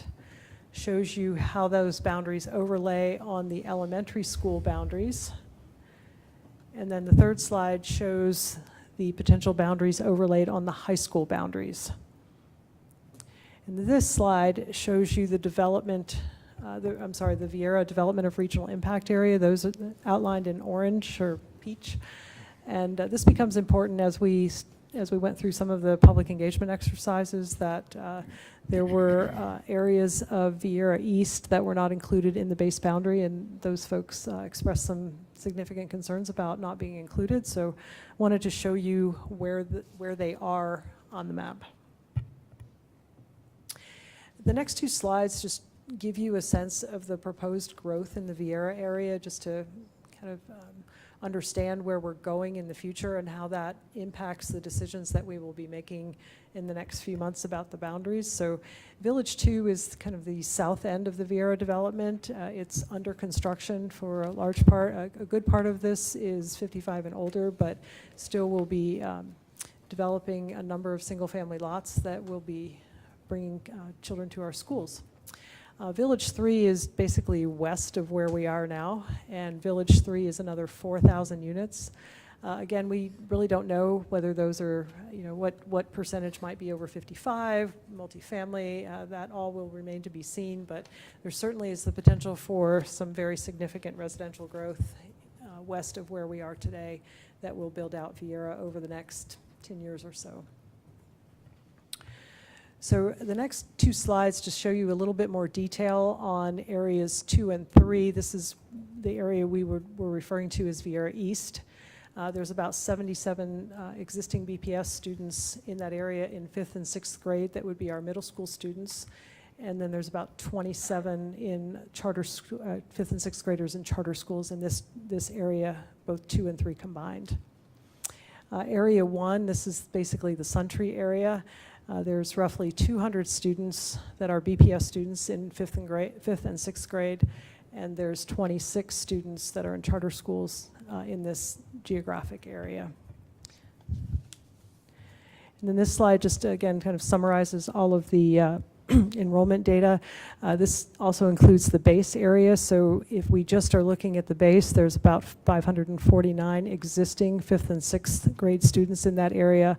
And there's 273 charter school students in 5th and 6th grade within the base boundary, so that's the big red line. So as we go through the next few slides and I talk about the implications of bringing areas into the boundary, keep in mind we are not accounting for any charter schools, any current charter school students moving. So we're just I'm talking about existing 5th and 6th grade students in our BPS schools. So after the last board discussion on this, we stood up a community engagement process, and we put out an online survey, and these are the questions that we asked our residents, and I want to briefly go through the responses that we received. Also attached to today's workshop agenda is a multi-page summary of all the comments that we received, and there's 300 or so of them, and you can get a flavor of what our constituents are thinking about when they looked at these potential boundary areas. So just to summarize some of the questions, we asked, are you a parent, are you a student, an employee? And a large preponderance of the results and the folks who responded to the survey are parents. So you can think about the responses in that context. We did have a fair number of potential 7th and 8th grade students for our middle school opening in August of '24. Oops, sorry. This slide just shows the distribution of the elementary school students within the respondents of the survey. So we had a pretty good representation from most of our elementary schools. It was interesting to note that the Vieira Elementary School was not that well represented, but most of the Vieira Elementary School area is within the base boundary. So we didn't pick up a lot of respondents from that area. And we had a question about transportation, just kind of see how folks got their children to school. And then we asked if your rising middle school student were to be zoned for the new middle school in August of 2024, what would you do? And you can see 75% of the respondents said that they'd come to the middle school. And that's especially important if you look at the next line, which is the not applicable line. So that takes another 20% out of the equation. So for the most part, most people who responded to the survey that indicated that they would be sending their student to our new middle school. So you can see there's pretty strong community interest in being a part of the middle school. And then we asked their thoughts about the different boundary areas. We asked, should you definitely include a particular area in the boundary, don't include it, or include part, or not sure. You can see that for the base boundary, the general agreement that made more or less sense. Option 1 in the Suntree area, there's some different opinions about that. And keep in mind that some of the opinions about the Suntree area might be folks that are in the Vieira East area, so it's not necessarily coming from your home area. So you could parse that out a little bit if you read the comments about we should be in and they should not be in. You can see that in the comments a little bit more specifically. And then this slide shows the thoughts about the Vieira East areas, both Area 2 and Area 3. And again, the folks in that area felt very strongly that they would like to be included, generally around the sense that they were some of the first residents in the Vieira area, and you saw that in the comments. This map shows you, as of March 24th, the general location of the people who responded to the survey.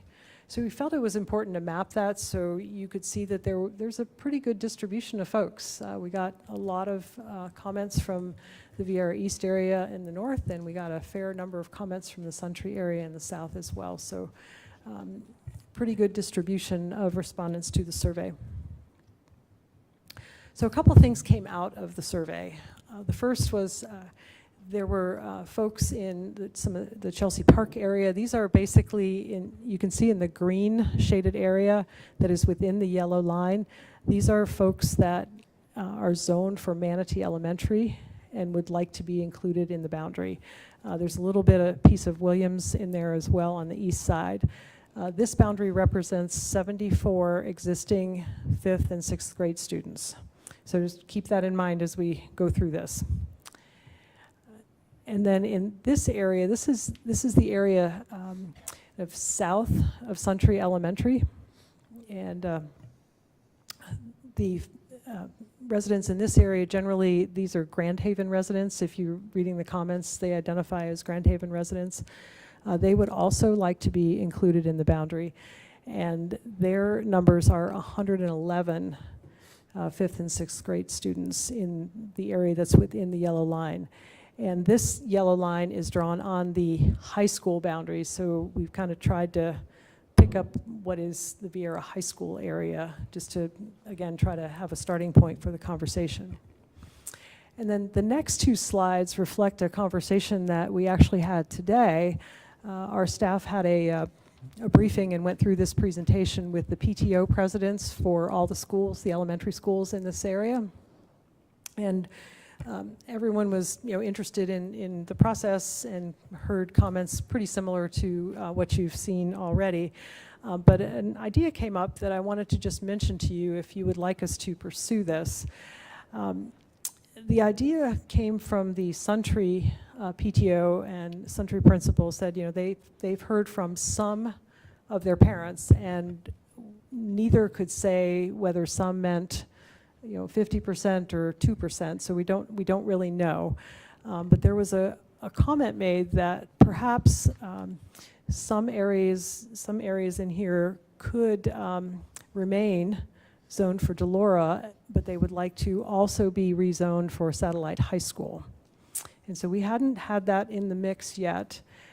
Certainly willing to take a look at that, and we literally had a half hour to put this together, so I haven't looked at this too closely. But it is something that we could consider. We could run the numbers. We could do a survey of the folks in this area and see what they think and get some better data. But I have no data on this other than this idea came up as part of our community engagement process. And we'll be meeting with the, we work this through the Suntree Homeowners Association, but basically meeting with the Suntree community on April 3rd. So this is another opportunity to kind of have that conversation with that community. And then this just shows you the same areas. The area 1A, I think, was in green, and area 1B was in purple, drawn on the high school boundary map. So it just kind of gives you a sense of how that overlays the high school boundary. So this is the most important slide to pay attention to, I think. And if you look at the bottom number in blue, we're at 91.8% projected in terms of the consumption of the capacity at the school if we include the base area and areas 1, 2, and 3. And if you look to the right, you'll see as Viera continues to grow, that certainly is going to stress the capacity of the school. Now, in other areas of the district where we've had this circumstance, that capacity has been provided by other providers. And so with charter schools and HB1, this is not necessarily our responsibility to provide seats for these students at this point in time, but you may see competition coming in because obviously there's going to be more demand than capacity available for students, assuming that Viera continues to grow in the patterns that they have had in the recent past. So as we're talking about potentially adding new areas as a result of community engagement, this is where I would start to get concerned that we don't want to open the school and not have enough seats for the students that we have zoned into the school. This slide is one that was in the prior presentation, and this is a proposal by transportation. And I just wanted to put it out there because it also has some merit. It picks up areas 2 and 3 and divides the Suntree area. They had some thoughts on their busing routes relative to areas where they can and cannot cross the railroad due to the short distance between the railroad and US 1. So they have some really quirky routes in this area. So this is something that they proposed, and this starts off at about 77% of capacity, but it doesn't include a large portion of the Suntree area. And so this gives you a summary of our next steps. We did have our PTO meeting this morning, and we will be briefing the Suntree Master Homeowners Association's Suntree Master Homeowner Association on the 30th, and then we have a community meeting on the 3rd. So we'll be continuing to compile our survey responses. Our intention is to have this on the information agenda April 11th. And I've tentatively scheduled it there, but what I'd like to be able to provide to the board is a recommendation along with that, and we're not quite ready to do that. I wanted to get some feedback from the board today, as well as conclude some of our community engagement processes next week before providing a recommendation, but I do want to be able to do that on the 4th. That leads to the action agenda on April 25th, at which the board will schedule the public hearing, which has to be 30 days out, and that will occur on May the 3rd. Our goal is to really get this done before summer break so people know where they're going to be zoned. it certainly can go a little bit longer if we find that we need to do that, but my goal is to have this completed by May 30th. And so these are kind of the board discussion points for you. You know, we heard through the surveys and just, you know, phone calls and some of the emails, the community is very supportive of the new school. There's a lot of excitement out there, and folks want to be part of the new school. Our leading and learning side of the house, they've had some exciting programs. There's been some news in the Vieira area about it. It's an exciting project, and you can see it being built, and people want to be part of that. But there's a lot of things that make enrollment very difficult to predict right now. Just the changing landscape with HB1 and how that might impact, you know, whether the students that we're estimating are actually going to enroll in our schools. So we don't really know, and so we're kind of riding the fence of we don't want to under-enroll the school, we don't want to over-enroll the school, so trying to be very strategic about that. And then if you look carefully at some of the charts that were in this presentation and the prior presentation, the impacts to Delora, McNair, and Kennedy could be kind of dramatic, just again, depending on where people choose to send their students, especially in the environment of school choice. So we're not really prepared to make any hard and fast, like we know this is going to happen because we just don't know what's going to happen. And we want to see what evolves over the next year with school choice and how folks make decisions about where to send their students. So from our perspective, a smaller boundary leaves room for growth, but it is definitely contrary to community input. We heard people loud and clear they want to be part of this school. And I think in the environment of school choice, we have to be cognizant that the choice might not be between a BPS school and a BPS school. The choice might be between a BPS school and either a charter or a private school or other educational options. So I think, you know, that's the risk on the smaller boundary.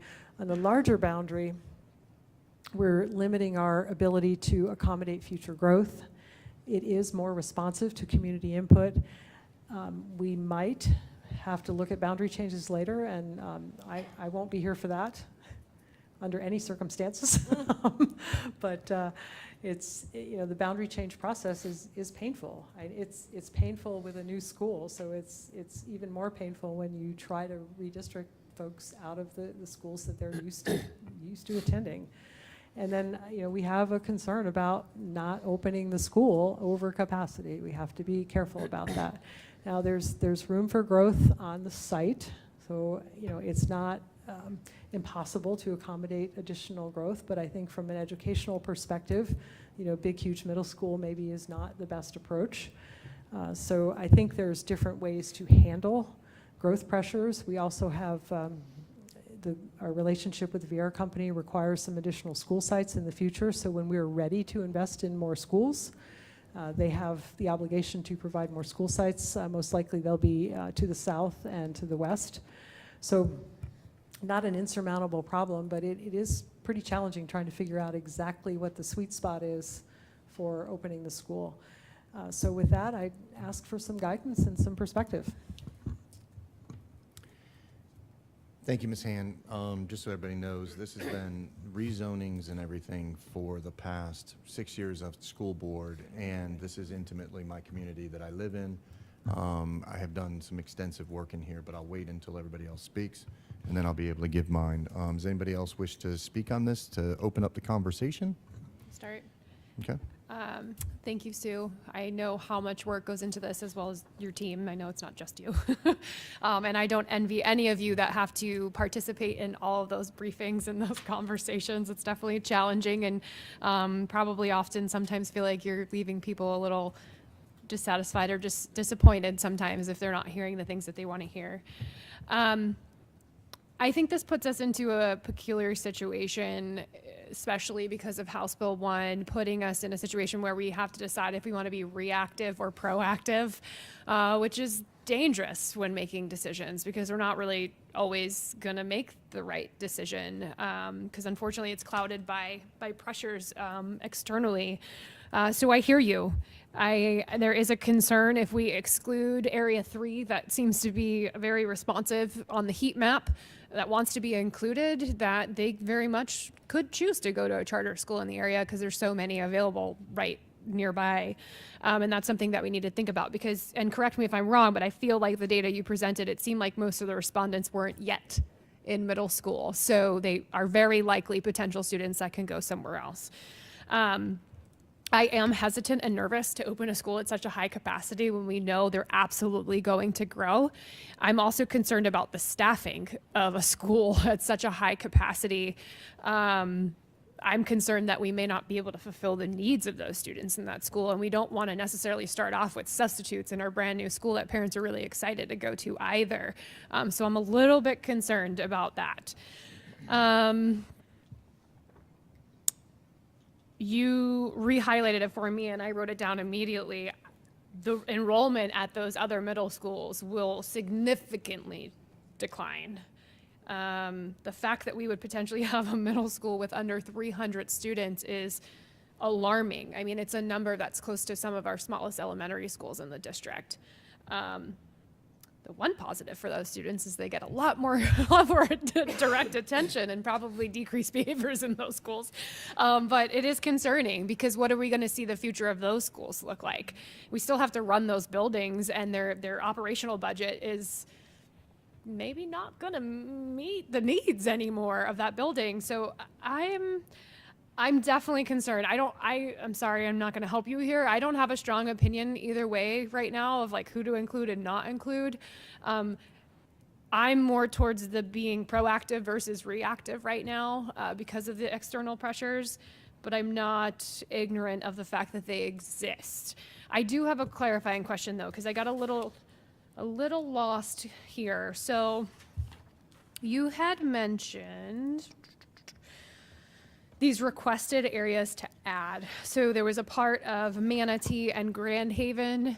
Those are not in areas 1, 2, and 3, correct? Those are addition to? Correct. The Manatee area is on the north side. That's part of Chelsea Park. If you're reading comments, it's Chelsea Park for the most part.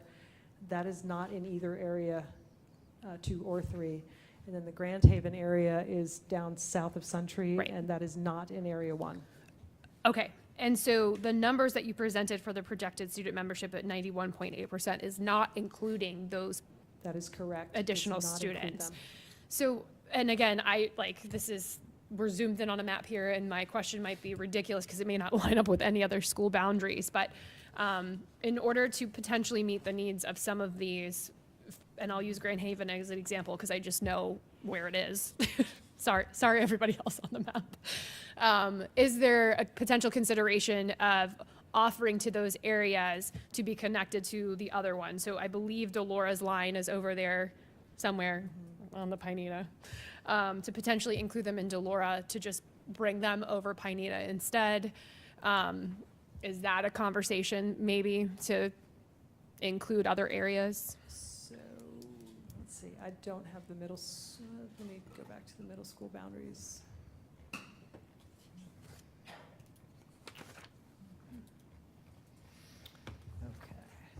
So the area that we're talking about is basically below the gray line. So the area 1 area is in sort of white. So as you get into the blue area there, those are students that attend Johnson right now. So their area is adjacent to Delora. It is not, they're not in Delora at this time. Right, I'm Yes. sorry. So what I meant by that was and I'm only speaking to one situation, but there's all different variables in here that would be a little bit different. If there was some consideration for some of these to be offered different lines than the ones that they have, or I don't know, just throwing that out there. So if we did not include all of the areas, like at what point are we closing the out of area for students to opt in? I would probably ask I think I don't know if it's 90 or 95. So we'd be pretty close. I don't know that we'd be, we'd have to see how that goes, but. Yeah, is it 90 or 90? Like, what's the number? 95, okay. Because I mean, And I know that's not an answer for people who are in areas 2 and 3 that really want to be included in this, but it's also in the first couple of years, if your kid's in 5th and 6th grade, they very likely have the opportunity to out of area into that school as well. So yeah, I don't have an answer for you, but thank you. Anybody else wish to discuss? Thank you, Sue, and your whole team, because I know from reading the comments and the emails that just very passionate, and I, you know, and a lot of it is misunderstanding. I think if you guys read the comments, it's a lot of, I paid these taxes for this school and not realizing that the taxes you pay actually pay for the schools where your kids are attending right now. They pay for all the schools. And the other thing is just the funding. You guys probably saw Sue's response to my question, which is the impact, she'd addressed the impact fees. So the impact fees that we're using to build this school almost completely debt-free, yay, also came from homes at lots and businesses that were built in the West Melbourne area, in the Palm Bay area, in the Melbourne area, on the south end of the beach side, which there's not a whole lot of building down there, but there's some. You know, so those impact fees are going to build this school. So it's not, this is our Viera money, Viera school. So it's a misunderstanding. And I'll give an example. There's a charter school that was built in Sawgrass Lakes, which is a development in West Melbourne. And there were realtors who were telling those residents that that's their school. And if they bought a house in there, they were guaranteed to get in that charter school. And oh, they're surprised when they found out, no, you had to apply. And it grew up, but because they were promised something, which they shouldn't have been promised.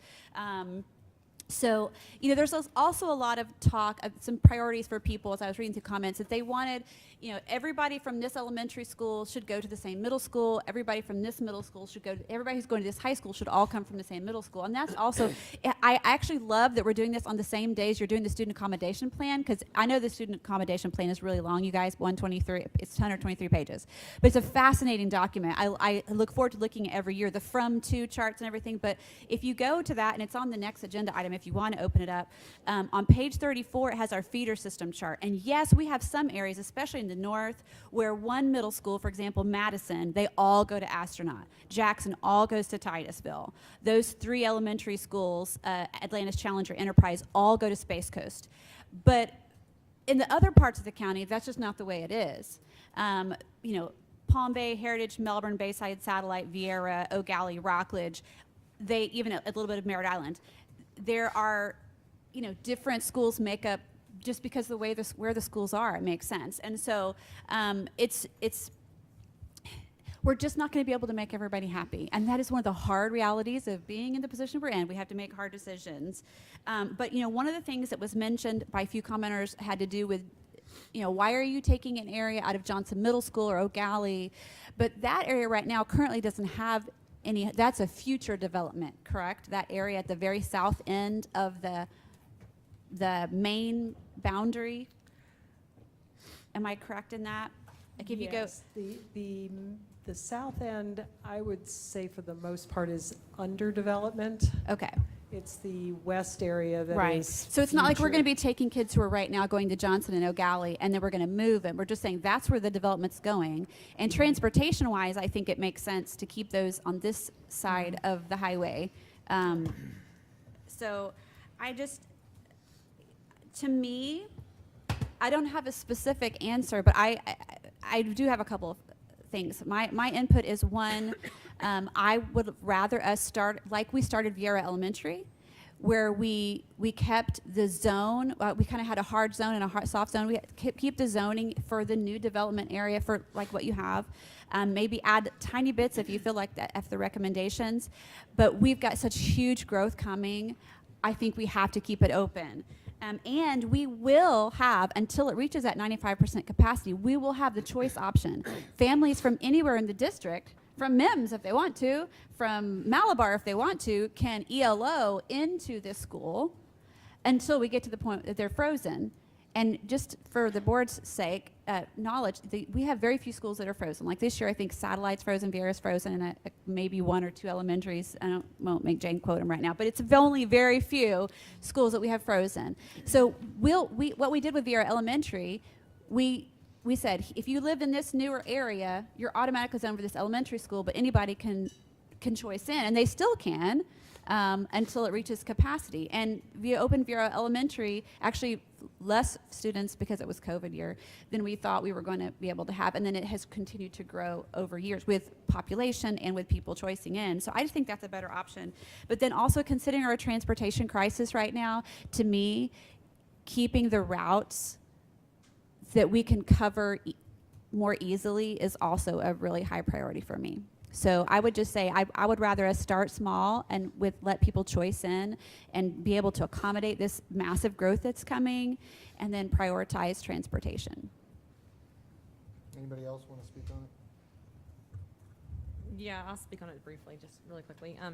It's a new school, so it's exciting. Everyone wants to be part of a new school, right? Everything in there's new. There's all kinds of great things happening. I think that what would be very good for our board to do is proactively look at these 3 schools that are going to really take the hit with the students that are going to be pulled from there, and start considering reimagining what those middle schools look like, so that maybe that becomes an option that a parent is attracted to as well.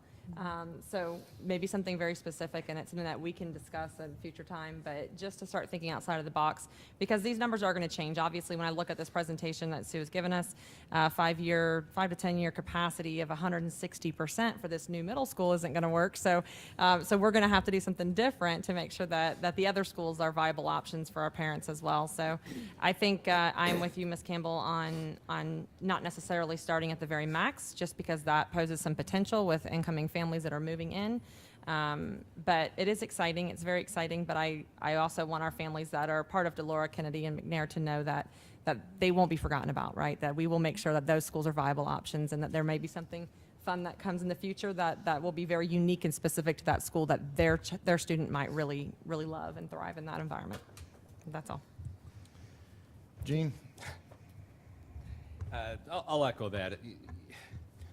We just need to make it clear that we have, set those initial boundaries for the growth. And not that we forgot about anyone that's already here, and we appreciate all the input that we're getting. But then stress that they can opt into this school just the same. And we expect that to happen until the growth gets to a point where we can't. Boundaries are, well, I won't use that phrase. Boundaries are difficult in this. There's just no way around it. You're always going to make somebody feel like they've been left out when they're not. So, but they can take advantage of this. That's what's nice about how we have school choice already kind of set up here in Brevard, that they're able to take advantage of this. So, thank you for all the work so far. We're not done yet. So, thank you, everybody. One of the things that when we speak about the impact fee argument and the Vieira promise that was going on, I'm just going to start from the top, is that many families, when they came here before, were in Vieira in the 90s, and they were told that we were working on it by our own school board. Karen Henderson, the school board prior to us, made her literal 8 years on fighting for this middle school, right? So that was promised to them. And what happened is every step of the way something happened. So 2008 we had the crisis. They then were getting ready to build it, and then it fell down, right? And it just seemed like every step of the way. So what was happening is that the impact fees, while the growth was in Vieira and not down south, was going to other areas. So that's their argument, which I would, and if Ms. Han will tell you, I've explained to them that is the most poor argument to make in getting your school to get here, because it's disingenuous, because the revenue that we've received now has come out of the south end of the county. So like that's a moot point, but I did want to just say where that came from as far as a perspective. Our discussion with our parents, I will tell you what's going to happen.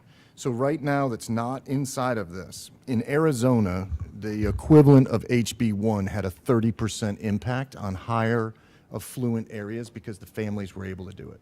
So literally right now, as soon as HB1, which was signed yesterday, a family can go to homeschool, receive the money, okay? A family can go to, right down the road to the private school, Holy Trinity, receive money. They can now go to the charter schools, receive, you know what I mean? They can give that money to them. The charter school Pinecrest is now building an addition, correct, to include more, which is not reflective in here. The other component is that there's an Anglican church that just opened up, and I just found this out just talking to somebody. They're opening up a K through 12, and they're going to have that. It's right there in Suntree.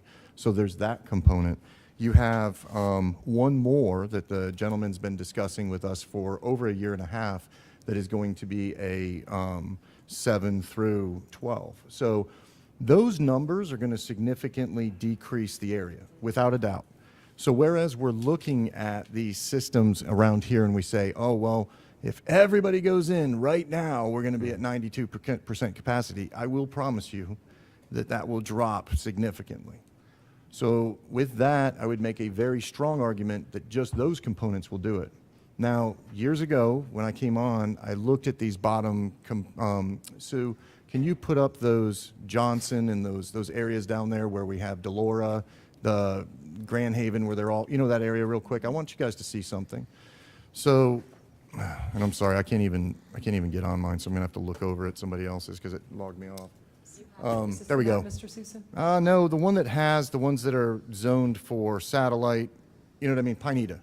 Is that, can you show Pineda? He wants right the, here. the All middle of it, school the map. bigger one, The big middle school map. big middle school map? You pulled it up for me. This one? Yeah, that was the one you pulled up. All right, so here's what happened. Many of our rezones and many of our instances in the past inside of our schools, we have turned around and said, we're going to rezone this group, thinking that one thing was going to happen, and what ended up happening was completely opposite of that. So Pineda Crossings, which I can't pull up here because I don't, for whatever reason, I can't get it, was rezoned from Longleaf to Sherwood, and only a third of the students stayed. Right now, our conversations that Sue and I had at some of our meet and greets inside the community, one of them, the parents just said flat out, we're not coming if we're not zoned for it. So when we look at these other schools and we say Delora, McNair, Kennedy, and all of those, we're looking at as if those people are going to stay there. And there's a significant chance with HB1 and what happened in satellite or over in Arizona that actually we're going to see a drop. So there's a significant drop across. The other component that you have is that with the charter schools, the homeschool options are increasing. I would very much say, this is my community that I know, these are the families that I go to soccer with, these are the people that I understand. They are not going to stay in Kennedy, they're not going to stay. They're getting to the point where they can receive and go other places. So our numbers are going to be lower than what we anticipate, okay? That's the first argument. The second piece is that when we look at some of those, Delora, McNair, and Kennedy, okay? McNair's been an issue. They're at 60% right now. It would drop them, according to this, to 49%, so a 10% drop. Kennedy would be reduced, and Delora would be reduced. But many of you may not know, but Cocoa used to have Clear Lake next to Cocoa High School. And I will tell you that the junior-senior model is stronger than the separate high school and middle school program. So Delora is right next to Satellite, and they can go ahead and move to a junior-senior model immediately if that was the case, which would allow them to take care of the capacity. And McNair could become a only choice option where we pump a lot of options inside there, and then Kennedy could take the other options. There are significant issues there that we can resolve. There are former examples inside the community, and there are actual examples that we can do. Like, they're not pie in the sky, these are part of it. I think the other component that we're looking at is transportation. So right now, over the transportation that we would be setting up, the transportation of creating these zones rather than going to Delora would significantly reduce about, you know what I mean? We have 10 buses to 11 buses that go over the causeways every day. If we continue with allowing them to go to Delora, then we're going to continue to send them over. Plus, that's going to cost, that's an extreme cost. The other piece is that my families are screaming that they can't go over to Delora because they're split. So a lot of them go to the charter schools because they don't want to go to an elementary school and then their kids way over the things. There are some parents that enjoy to go to Delora. There's a small percentage of them. If you polled them, they would want to stay. And you've seen that before in recent stuff. But the majority of parents use the charter schools in Viera because of the fact that they're split. So the other issue that I wanted to bring up was that we built the elementary school with the footprint of having, we can have middle school classes in there. So innovatively saying that in the event that we have too much in the future, you can turn that school into a K-8. It is K-8s are what every school district is building, it has 30 years of statistical data that goes back and plays out that it is higher numbers and better. So like the idea that we all of a sudden would not be able to take care of the growth is not there. The idea that the other schools that are out there that are in the north and everywhere else are going to be decimated and there's no issue, they're going to be anyway, and to a degree, maybe not as bad, but we're going to have those conversations anyway. And I will tell you that we are going to significantly reduce our population of our attendees inside the area that we are if we don't include them in the middle school. They have the affluence to do it, and I would recommend that we keep all of the 1, 2s, and 3s that are inside there currently and move forward with that plan, and then see if we want to take the north and the south pieces to it. Does that make sense to you, Sue? Can you bring them back up? There it is. Areas 1, 2, and 3. Currently, under the current one, my son will go to the middle school. My daughter will go to Delora because we live a quarter mile apart. That is significant in many of the other areas too. So if we don't include area 1, that's what I wanted to lay out for you guys. But I would like to have more discussion about it. The idea of going to this hybrid model is just, the hybrid model will not work because they're not zoned. They're going to go to their other options. They're just not. And the hybrid model, it's going to grow. It'll then become an issue of thousands of kids applying to the thing and parents not getting it. And then what's going to happen is the overcapacity of the applications, the people that are over that will then not want to apply. Significant issues all the way around. I truly believe, being that I am from this community and I live in this community, that if we add areas 1, 2, and 3 to it, we will not have a capacity issue that we cannot deal with the current infrastructure that we have. Dr. Schiller. Thank you. I'd like to concur with what Mr. Susan is saying. Sue and I have had extensive conversations about building for the future, and on Thursday we'll be talking about, and I have a long paper coming to you, to talk about how this particular issue that you're discussing is a threshold issue with regard to listening to what our stakeholders are saying and what we will do, or you will do, in order to ensure the multiple options and that their needs, the stakeholders' needs and students are met.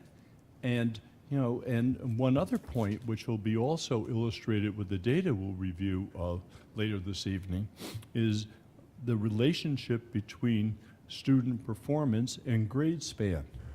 And you're absolutely right, Mr. Susan, the nationwide, there's been a large emphasis in many districts, starting in Cincinnati about 10, 15 years ago, of K-8 districts, as well as looking at different grade spans for middle schools and what impact it has on maturation, grade span, age, as well as performance. But this particular matter, as well as the needs for brick and mortar in this particular area, among others, going down the road, has to be looked at very carefully and strategically in light of the multiple options that are available and becoming available.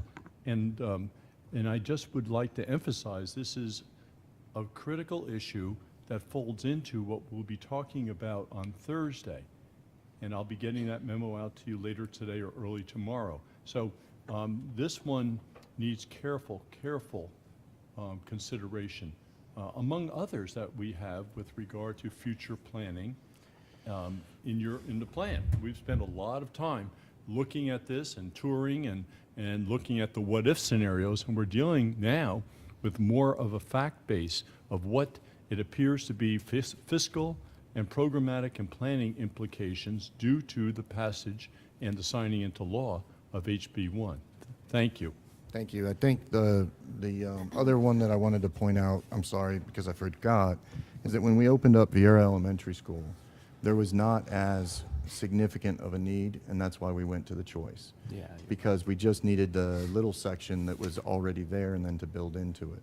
So currently, that's not the same situation that's here. So anyways, Ms. Campbell wanted to speak. Let me start backwards and address the thing that you just said. There wasn't as much of a need yet because a lot of the growth has happened and the building's happened since then. Currently, when you look at our and again, I'm so glad we're talking about accommodation plan at the same time because we have all those documents. We don't have any middle schools that are at capacity. So as far as need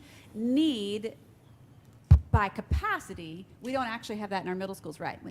What we have the need of is putting something closer to this huge population that we have in this area around us. That is a need, but it's not a need as far as capacity goes. So, we did have actually a huge need when it came to elementary schools and capacity because Quest at the time was bursting at the seams and had all these outbuildings. They were over 100% capacity. Manatee at the time was also, you can go back and look in the historic data for those two schools, bursting at the seams. We had to have a new elementary something. Even with the new charter schools that were built, one of them, the same exact year, we had to have elementary capacity in this area. So there absolutely was a need for that. I will totally acknowledge, Mr. Susan, that you are more familiar with this area and the golf cart lifestyle that is Vieira. I recognize that. But what I'm hearing from 4 board members is we don't want to overpopulate this school and that we want to take advantage of the choice populations. I'm not saying that I hear from 4 people, don't include any of these extra people in any of these extra areas, but to be judicious about it. I think might we turn McNair into a choice school? Yes. Might we turn Satellite into a junior senior? Yes. And Satellite's one of our high schools that's at capacity. Maybe, who knows what creative things we could do there. Might we create a K-8? Yes. But that won't necessarily change the problem that will be created by filling the school to the brim almost from the get-go. And here's the conversations that I really don't want to have, and what I don't want to have in 2 years is we promised all these areas, this is now your zoned school, and then we do get to overcapacity and say, we have to redistrict and say, oh, well, 2 years ago we said you could be in it, but now you're going back. I would rather us start smaller, and I understand the importance of HB1 and all that, but again, we have been a choice district, and I think this area, they know how to choice out. And you know that because when we had transportation a few years before we stopped doing transportation for our choice programs, when we had the regional busing, the year before we had to stop that because of budgeting and transportation issues, the majority of the people, the largest number of people who took advantage of that regional busing lived in the Suntree and Vieira area, except with the maybe exception of West Melbourne. West Melbourne had a lot. But those areas, so these people know how to choice. They know how to choice to Westwood, I made a ship school. They know how to choice to West Shore. They know how to choice to Edgewood. They're taking advantage of those opportunities. And, and I also want us to be careful because, there were some things that we're dancing around talking about other schools as inferior. And it's funny because some of the comments, I said, I don't like the teachers at this school. Well, guess what? The teachers don't make the building. That can happen anywhere. But I just, I again just have to reiterate the importance of not getting, my view, and what I'm hearing 3 other board members say, of not overfilling the school, but filling it with this choice option, which will mostly come from all these areas, because these are the families who've been wanting it, and then just have that natural growth and that natural recession, or whatever the right word is, as we get more. And if we get this area built out even farther, and we've got to build the next Vieira Middle School, then we go ahead and do that. But it's not so much about what we can't do creatively with these other schools, because we might have to do that anyway with the impacts of HB1. But I don't feel like stuffing the school from the get-go is wise. And I'm hearing that from my other board members as well. Well, I would argue back that the percentage of transportation that's needed to accomplish what it is, we are in a transportation nightmare. So under that current position, you will be exporting many of the kids over 2 causeways, some of them sitting on the bus for between 45 minutes to an hour to try to get there, because that's the better solution. The other thing is that we have lost, if you look at BPS right now, we have lost every year in our capacity because we just keep losing to all of these other charters. You are setting up a situation where the other charter schools will benefit from this and our schools will not. We will lose the revenue that's inside of there, and that is not what we said as a board we wanted to do. We wanted to compete with innovative options. We wanted to compete as far as putting that together. This school, under the current one, without 1 and 2 and 3, will open up at almost 3/4 capacity. It won't even be nearly full. And you'll watch all the other guys from 1, 2, and 3 go to other charters that are being built right now. There is no question Pineapple Cove is expanding. There is no, or I'm sorry, Pine Crest. There is no question that the Anglican Church is building. There is no question that HB1 is coming. And what we're saying is that if we add 1, 2, and 3, it's only going to be at, what was the percentage, 92%? Just under 92. If all of those other options don't happen, if HB1 was wiped off the board, if all of a sudden all of those charters were not exposed, we are sitting at 92%. And so that's my argument is that those people that are inside of there that are in Suntree, that are in those other areas, Vieira East was the original Vieira area where they were the originally platted Vieira area, are screaming right now saying that they wanted to be included. And so the option is that if you don't include them and you move to a choice program, it is sending the wrong message and we will end up losing them. And that's not what I think the intent of this board was. So I would like to clarify with each one of the board members what exactly their intent was. Because if their intent is to keep the actual one, then we are going to lose the rest of the capacity. So I'd like to ask, there are 1, 2, and 3 zones. And I am also going to let you guys know that there will be a large contingent that will show up here of each one of those zones on April 11th because they were told that we would just be discussing this, and they're going to come feed in right now. So I would like to hear from everybody in here what they feel about which zones should go in and which zones should go out. All right. Mr. Trent? Okay. Thanks. I keep forgetting about that HB1. You made some valid points there. And, potentially losing some of those students. And that's as if, those numbers seem high if everyone takes advantage of the situation, which we know just doesn't happen in any situation given. We have actual input from parents, not potential parents that may move in the next 1 to 5 years. I would feel more comfortable opening it up to the parents that are here now and not parents that the house isn't even built yet. I would feel comfortable, allowing that, looking at it on the map. I think transportation has a lot to do with this, of opening it up to the districts or the areas 1, 2, and 3 and see where we go on that. It is, these people moved into this area for a reason, and now they have the opportunity, and for them to potentially maybe not have that opportunity doesn't seem like, we should be in that position to pick winners and losers like that. So, Mr. Susan, I appreciate you bringing your perspective to it and the whole HB1 and potential losing those students. And I just don't think we should have that right to do that. So that's where I stand. So are you saying to add 1, 2, and 3 to the? Yeah, absolutely.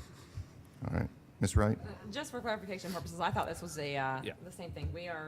This is the beginning conversation of this process. And here's where I think that no matter what, there's going to be some hard decisions that are going to come down the line. And so when we look at our capacity on some of these other schools, I'm not saying, I hear what you're saying, Mr. Susan, because you're saying if we don't do it, we're going to lose them. So we're either going to get them over here to Vieira Middle, or we're going to lose them to a charter. So which one is it? It's transportation, hang on, it's transportation reduction, it's Mr. reduction in Susan, point students, of it's order. that stuff. So with that being said, I agree. I do not want to lose these students from Brevard County Public Schools. I agree with you 100%. If we don't simultaneously look at the other schools, the reality is the conversation is going to come up pretty quickly that we're going to have to discuss keeping those other schools open or not based on the threshold. And so that's a conversation that we're going to have at some point. I mean, it shouldn't be one or. Can it be both? Can we not consider doing something with McNair in the process, allowing the 1, 2, and 3 to go to the new Vieira Middle School, see what that looks like. But I mean, what is that, if we get there in that capacity, Mr. Susan, that's the struggle that I have is like, well, are we going to go back and say, hey, oh, by the way, we're filled. And I think you asked me a question, so I'll answer real quick. The issue is that what if we are at capacity? The most the capacity will be is 92% right now. So just so that everybody understands, this doesn't open for another year and Right. like 4 months. Right. There's plenty of time to discuss in between now and then what to do, okay? The other thing is that if it opened and it's at 92%, and it started to increase, that still gives us another year to have conversations. For instance, not that this is something that we would want to do, but many of our schools have functioned between 100 to 105% many different times. Right. They have options inside of classrooms and all of those things. The time period to make those decisions, if we didn't have HB1 and we weren't in the throes of getting ready to do some of the most innovative things, I would say that you are 100% right in that the capacity is there, right? That we're going to run into it. But we are going to be reimagining all of them. We are going to be reimagining McNair, Kennedy, all of it. We may be talking K-8s in some places and everything else. And we have, at the bare minimum, 2 years before it's a crisis situation.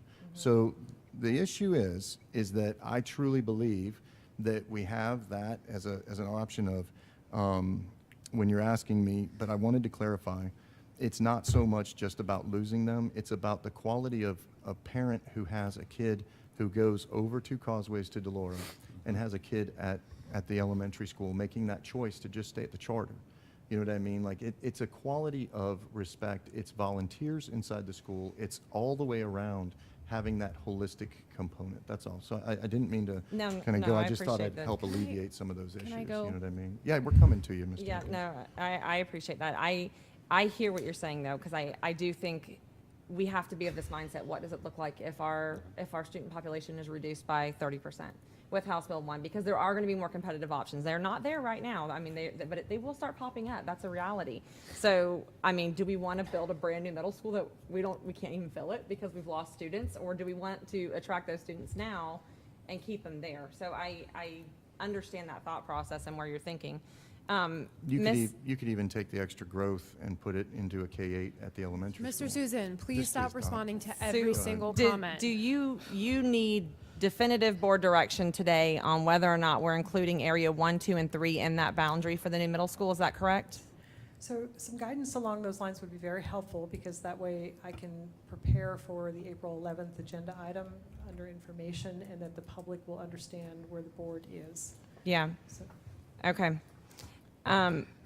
Just hang on. Let her finish on her. No, with that being said, I mean, honestly, if we have to make a decision about this today, I feel like it's either we're going to lose the student or we're going to put the student where the parents are wanting them. That is the reality of what House Bill 1 now offers. So with that being said, I'm not opposed to taking 1, 2, and 3, but what I'm saying, and I want it on the record, is I want us to immediately look at how are we going to reimagine those other middle schools to make them viable options that people want to continue to stay in. Thank you. Okay, Ms. So, Campbell. This is, one of the frustrating things about this, as I read all these parent comments, is that they were promised this, they were promised this, they were promised this. And I would suggest that they shouldn't have been promised it. They were promised it by candidates, they were promised by school board members, and not just the one you mentioned. They were promised even by someone that I ran against down in my district. Had a fundraiser built on the promise of a new middle school. Those are promises that shouldn't be met when there are decisions made by a whole entire body. I hear what you're saying, Mr. Susan, but at the same time, you're saying that all these people, they'll go somewhere else. I would suggest that they're already going somewhere else to say that if we add them all in, it's going to create this great shift. The people who bought their houses in that area, we didn't have a new middle school. It wasn't even on the radar until last year. So they didn't buy in that area. Originally, yes, but for the last however many years it's been, 20 years, they knew they were building that, they were going to that area. The middle school was either Delara or it was Kennedy. And now we're having this opportunity. So it's not going to be this drastic shift, because we will pull people back, because those families who just don't want to go over the causeway were already not doing that. They were taking these other options. We're actually creating an option where we can get them back. So I don't think there's going to be as drastic of a shift. I would also suggest, just practically, if you haven't driven around these areas at certain times of the day, including morning times and dismissal times, I would need transportation to back this up. But I would suggest that from some of the Sun Tree areas across 2 Causeways to Delara, wouldn't take as long as getting from some of these Suntree areas through Melbourne and the Vieira area to get up here. Because there is nasty traffic on Wickham at pretty much any time of the day. And it's only getting worse. So I don't necessarily think that, it's not, from some areas, yes. If they're coming from closer to here, going across the causeway, I get it. But from some of those areas that are right by the river, it's not necessarily an automatic that that's a shorter transportation issue for people. But I understand they want to be here, so I get that. But the problem for me with that 92% and saying that's worst case scenario, 92% is where we start shutting schools. We say, you can't choice into this school. I mean, 95%. but 90 is where we start considering it. 90 to 95%. And we're getting so close where we don't even have people who can opt in at that point right from the get-go. So, look, you're a great salesman, Mr. Susan, and you did your job, and you convinced 2 people to change their mind and to go on with you, and that's fine. That's the majority of the board. We're moving there. But it's not all as cut and dry. And I agree with the options, and we're going to have to look in the future. I really hate that we're having all these topsy-turvy conversation right now, because I think we're actually throwing bombs of instability and turmoil out into the world as we're having these conversations. But, I just think we need to be reasonable and practical, future looking in more ways than one, not just future looking at, oh my gosh, we're going to get in a tizzy, and out of fear we're making this decision that if we don't let all these people zoned into this school, not just choice, but zoned into this school, we're going to lose every single one of them. I don't think that's true. I don't like making my decisions based on fear. But I also want to think, future looking as of future growth. Future growth we know is coming. Unless we have crazy economy crash in this area, which you yourself have said this area is more protected than others, we know we're going to have thousands of homes built in this area in the very near future, and we're not going to have a place to put all those kids. Thank you, Ms. Campbell. I would say, just for the point of record, that during rush hour, I live in Suntree, and I go to the Vieira Regional Park in 7 minutes through Wickham. There's not an issue for there's not a same time period of going over the 2 causeways. I would make that argument. Point of order. I would make that argument. Point of order. Point of order. You're Mr. making Susan, being the accusations. chairman. I am allowed to. Point of order. Go ahead, Ms. Jenkins. Go ahead. Thank you so much. Being the chairman does not give you the right to respond after every single person speaks. You do not need to rebuttal everyone else's opinions. It's clear certain people don't agree with each other. You don't need to rebuttal every single response. But statements that aren't true. Mr. Susan, point need of to be order. reiterated. Point of order. Thank you. I said it before and I'll say it again. There's a difference between being proactive and reactive. Yes, House Bill 1 was passed. House Bill 1 doesn't mean that we're going to have more kids going to charter schools. It doesn't change their ability to go to charter school. They already had that ability to go to a charter school that's already in Vieira. That is not different. Those seats inside of those charter schools in the Vieira area will always be filled. So if you think you're going to attract students out of those schools into this new middle school or stop someone from making the choice to go in there, there's just going to be another student to fill it. They have tremendous wait lists. So you're not stopping children from going to the charter schools that are inside of the Vieira area. Sure, they can use those vouchers to go to private schools, but we only really have one giant competitive one in the area. And again, those seats are filled. You're not going to stop children from seeking those seats. What I am concerned about, which Ms. Campbell touched on already, is the message we're sending to residents who are zoned for these other middle schools. There is nothing wrong with our other middle schools. So let's stop perpetuating out into the community that those schools aren't good and that we don't want to send our kids there and we have to reimagine them. We already have a plan to reimagine our middle schools just because of, in general, because of the developmental age of middle schoolers and the difficulties and challenges we're having with them there already. But we shouldn't suggest that we need to reimagine these schools because they're failing or because they're bad, and we shouldn't want kids to be zoned for them. They're going to flee them to go to charter schools. Again, these charter schools are filled. They have massive wait lists already. You can't stop that. And House Bill 1, sure, comes with $750 for transportation. Whoop-de-doo. That's not a lot of money for somebody who literally cannot get to school. So if money and transportation is a barrier, that's not going to change that choice for somebody. So again, we need to stop being reactive and we need to be proactive. If you want to have conversations about including 1 or 2 areas, that's a way different conversation. But including all 3 and starting off at 92%, that is wildly dangerous. And again, you need to consider the staffing of that new school. If you open a brand new school at such a high capacity and cannot have the qualified educators inside of it that the parents are expecting, you're also not going to have happy parents. The other thing to consider is with choicing in, it's scary for parents to hear that for an elementary school option because you're not guaranteed to stay. If your kid's got 6 years in a school, 7 years in a school, you're concerned that they may not be able to stay from kindergarten to 6th grade. But we're talking about middle school, it's 2 years. It's way less of a risk to choice your student into that school.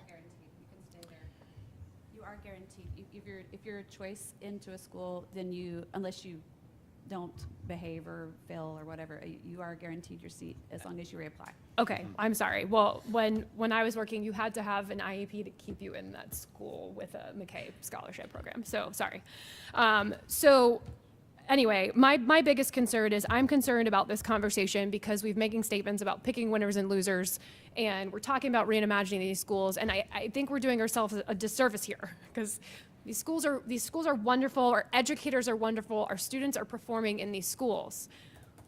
We need to stick to what we're talking about and be concerned whether or not we're overstaffing this school, or I'm sorry, overstaffing this school with students and not being able to staff it. That is my number one concern, And we have to remember when we opened Vieira Elementary, we have 300 kids inside of it? Yeah, I wouldn't even, what was the percentage? About 30. 30%? Right. So, I mean, just remember that. Right. Because we needed to leave the room for growth. And that was significantly lower than what we're talking about here with this middle school, significantly lower. Ms. Han, you had mentioned earlier that if we were to set up one bus to drive some of the kids from the Suntree area to the Delora area, that may be a way that gives those parents that want to stay there an option for that. That was something that you guys were looking at. Yes, sir, that was something I asked Mr. Wilson to take a look at. Now, in the context of we don't have enough bus drivers, it's a lower priority, but certainly that is something that could come into the mix as a special consideration when we get to 2024. And the majority, just so everybody understands, the majority, because this school is being built, the majority of the buses that we're busing over the causeways, many of them will no longer be needed because of the western piece that they have, and the buses are within 2 miles of that school, which encumbers much of that. So I would say that there's going to be a significant reduction, so there would be that opportunity. So with that, Ms. Han, you have your direction. I appreciate it. I think so. So let me just reiterate where I think we landed. So we're going to focus on a boundary that includes areas 1, 2, and 3. Yes. I would like to continue to talk to the Suntree community about some of the options that came up today, just to get a little bit more community data for you. And that's where we're going. I think I heard a lot of other, we're okay with this, but there are other things that we need to talk about, and I absolutely agree. And when you look in the details in the student accommodation plan, this is not the only area that has stressors in both directions that ultimately we'll need to talk about. So I think for me, when I get into talking about the student accommodation plan, as the effects of HB1 and school choice settle, I think we're going to have to stand up more conversations about our schools based on who is attending the schools and the enrollment versus capacity. So this is not the only area we will have that conversation. Thank you, Ms. Han. I really appreciate it. Now you have the final, capital planning and No, accommodate. Sorry, go ahead. Sorry. Okay. So student accommodation plan, this is super short. I mostly just wanted to give you a sense of what's in the document. If you've not been on the board previously, this is a great source of all sorts of information. As Ms. Campbell mentioned, like the from to charts are super engaging and gives you a good sense of who's going where from where, and so you can start to see some trends. So in the student accommodation plan, there's enrollment analysis, historical and projected. We have charts that show the accuracy of our projections over time. But this really sets the stage for long-term capacity planning. And I really would encourage you to look at the numbers in the student accommodation plan. And it's not a conversation for today, but I think there will be more conversations about how we utilize our schools. I think the discipline conversation is a great example. So the need for capacity and seats at the alternative learning centers hinges on decisions that the board makes about discipline. And so as you are working through your policies and providing more framework for those types of decisions, that's going to feed into what we're doing at the school level and how we invest our resources for school capacity. So we also have the 5-year work program. You see that in October in the fall, and it kind of mirrors the student accommodation plan. And then Karen is working on updating our educational plant survey. That's a required Department of Education document that we have to do every 5 years, and our update is due in June. So it's a lot of statistics and such, but you'll see that probably sometime in May. And then there's a lot of data in the student accommodation plan that you might find interesting. So one of the things that we touch on is our portable moves, and we do have one suggested portable move to Pinewood that we're going to be pursuing. And this gets a little odd in that our capital plan comes to you in the next few months. The capital money doesn't come in until December, but we actually need to move the portable, like start moving now. So it's in the student accommodation plan as a potential project. Working with Dr. Webley and Dr. Schiller on what we're doing with our alternative learning centers and whether or not we need to make some additional portable moves in that direction or not. We also talk about program accommodation, our career and technical education. Typically we do, there's some different projects and such that we're doing in support of programs in CTE and other areas of education. And then the student accommodation plan also touches on new capacity that we'll be providing. So what we're doing at the middle school, the Vera High School addition, South Lake Elementary, West Melbourne, the project that we're doing for a new classroom addition. We're doing our analysis at Mila. So all of those things are mentioned and noted in our student accommodation plan. But we also have a lot of data. And I'm going to show you a couple charts that just kind of give you a snapshot of the types of information that's included in our student accommodation plan. And Karen's really done a great job kind of parsing down different data sources to give us these trends.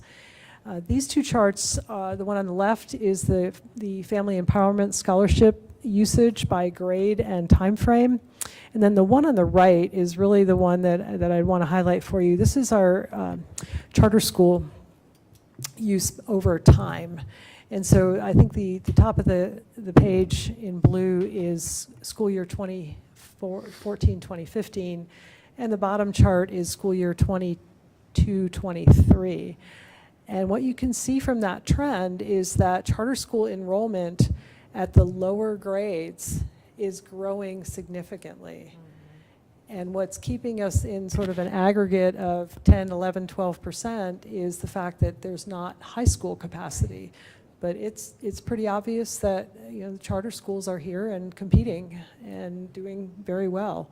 And so the growth at the lower grades is increasing over time.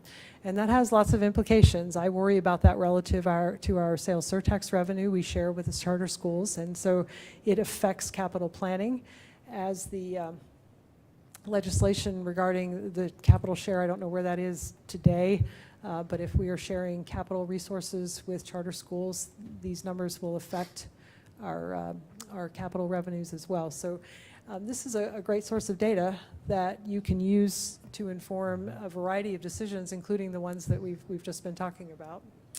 I also wanted to show you some new maps that Karen generated. These are kind of heat maps as to where students are coming from. And you can see the difference between 2019-20 and 22-23. So, like I said, she does a great job kind of keeping track of the different data sources that we have and providing charts and graphs in ways that will help you make good decisions. So this is really it on the student accommodation plan, just a quick summary of what's in the document, and this will be on your school board agenda for approval on April the 11th. So if you read through it, you have any questions or comments or anything, please let us know, and we'll be happy to work with you on it. And if you'd like a detailed tour, I can do that for you as well. And so if there are questions, I'll answer them, or I can move on to capital. Move on. I love the charts. I love the dynamic way you looked at it. Thank you. I think if no other body wants any discussion, we can move on to capital. Thank you. And just as an FYI, you have 33 minutes before. You have 33 minutes. You have 33 minutes prior to it sort of ending. You know what I mean? Before I start getting hooked from Campbell over here for too Okay. long of a meeting. Thank you. So I'm going to finish this up in 15. Good Maybe job. less. Okay, so we talk about capital. I think some of you have seen a couple of these slides before, but starting with why, in facilities, we are part of why folks choose to send their students to Brevard Public Schools, and this was part of the earlier conversation. It is a component of what decisions people make about sending their children to our schools, and so we take facilities very seriously, and there's some data behind the idea of the facilities matter, right? The air conditioning matters, the lawn matters, the paint matters, and the next few slides just give you some research. It's 10-ish years old, but it's pretty good source data, and so if you're interested in this data, I wanted to give you these slides so you had access to it, but it shows that students in deteriorating buildings perform less successfully than students in new buildings. Like it is something that we need to recognize in our district when we're dealing with 60-year-old schools. And so similarly, in teacher retention and recruitment, same type of theme. And you can kind of make sense of that anecdotally. We're in a 30-something-year-old building here, and some days it's not the greatest. So. And then on the technology side, I wanted you to have this data as well, certainly moving into a more digital world. And so from a historical perspective, I wanted to just kind of set the stage for where we are today with capital, because we're doing reasonably well with our capital revenues today. But back in 2009, we had a very significant decline in our property values, which significantly impacted our capital revenues to the point where we really almost had nothing for capital investment. And this was before the sales surtax was enacted by the voters. And so we had a huge hole. And this graph is not like, down to the nearest dollar, but it kind of shows you the capital revenue over time. And the purple line on the bottom is our annual debt service at about $38 million. That fluctuates a little bit. But you can see in 2012 and 2013 where the bottom of where the capital revenue was right about the same point as where the debt service is located. And so there's a pretty big hole that we've been trying to climb out of ever since the sales tax was enacted in 2014. So we have $70 million or so in air conditioning investments. Like, we needed to do that because we had no capital investment to speak of, and we were constrained on the maintenance side as well, and we're still digging out of that hole. And I say that because we've just recently, in the last year, started investing in athletics. That has been something that we've not been able to do, and literally last year was kind of the first time we kind of made a big push to do some investment in athletics. And I wanted to show this graph so that you kind of understood why we were there, and excited to be moving out of that phase now. The turquoise line is the maintenance best practice line at about 60 million. That's based on our percentage of we've got about $2 billion in assets. And because ours are getting or they're aging, more is probably better. But this kind of just gives you the framework for the capital discussion. So now I'm going to talk about PI.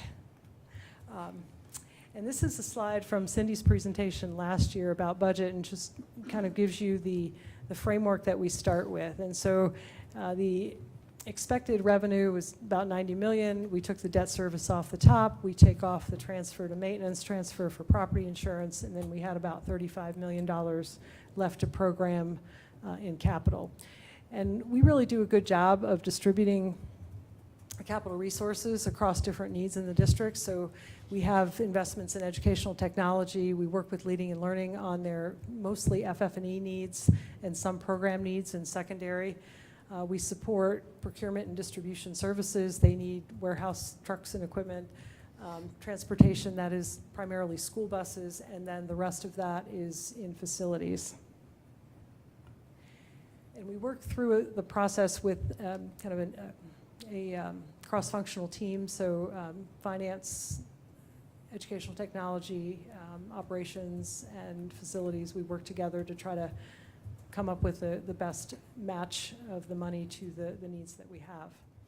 So this graph shows you the off the top chart for debt service. We take about 38 million, and where this cliff occurs in 2033, that's where a lot of our debt is retired. So things will change in 2033, but this is about where we are now with a relatively level debt service at 38 million a year.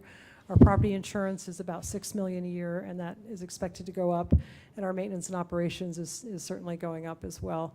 And then we've been working together with operations and Ms. Lisinski on funding for the white fleet and trying to do a little better job of our white fleet replacement at about 5% of the stock per year.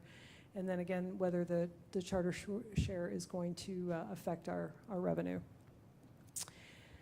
And so every year we have kind of a slate of annual investments, and this is a pretty comprehensive list of the things that you see every year in the capital program.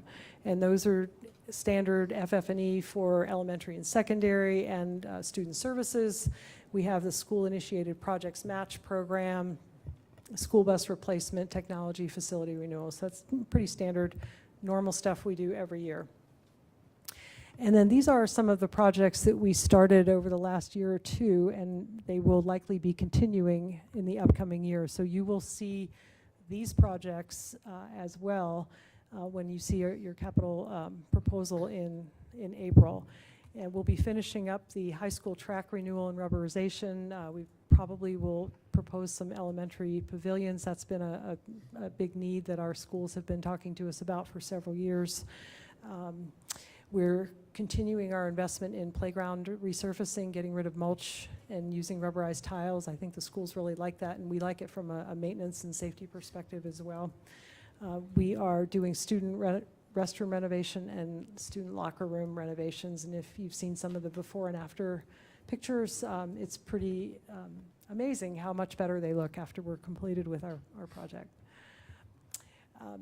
And then we've been talking with our athletic customers, and they have a lot of needs, and we are working towards trying to meet some of those needs. And the ones that are in red are the ones that I think are most likely that you will see.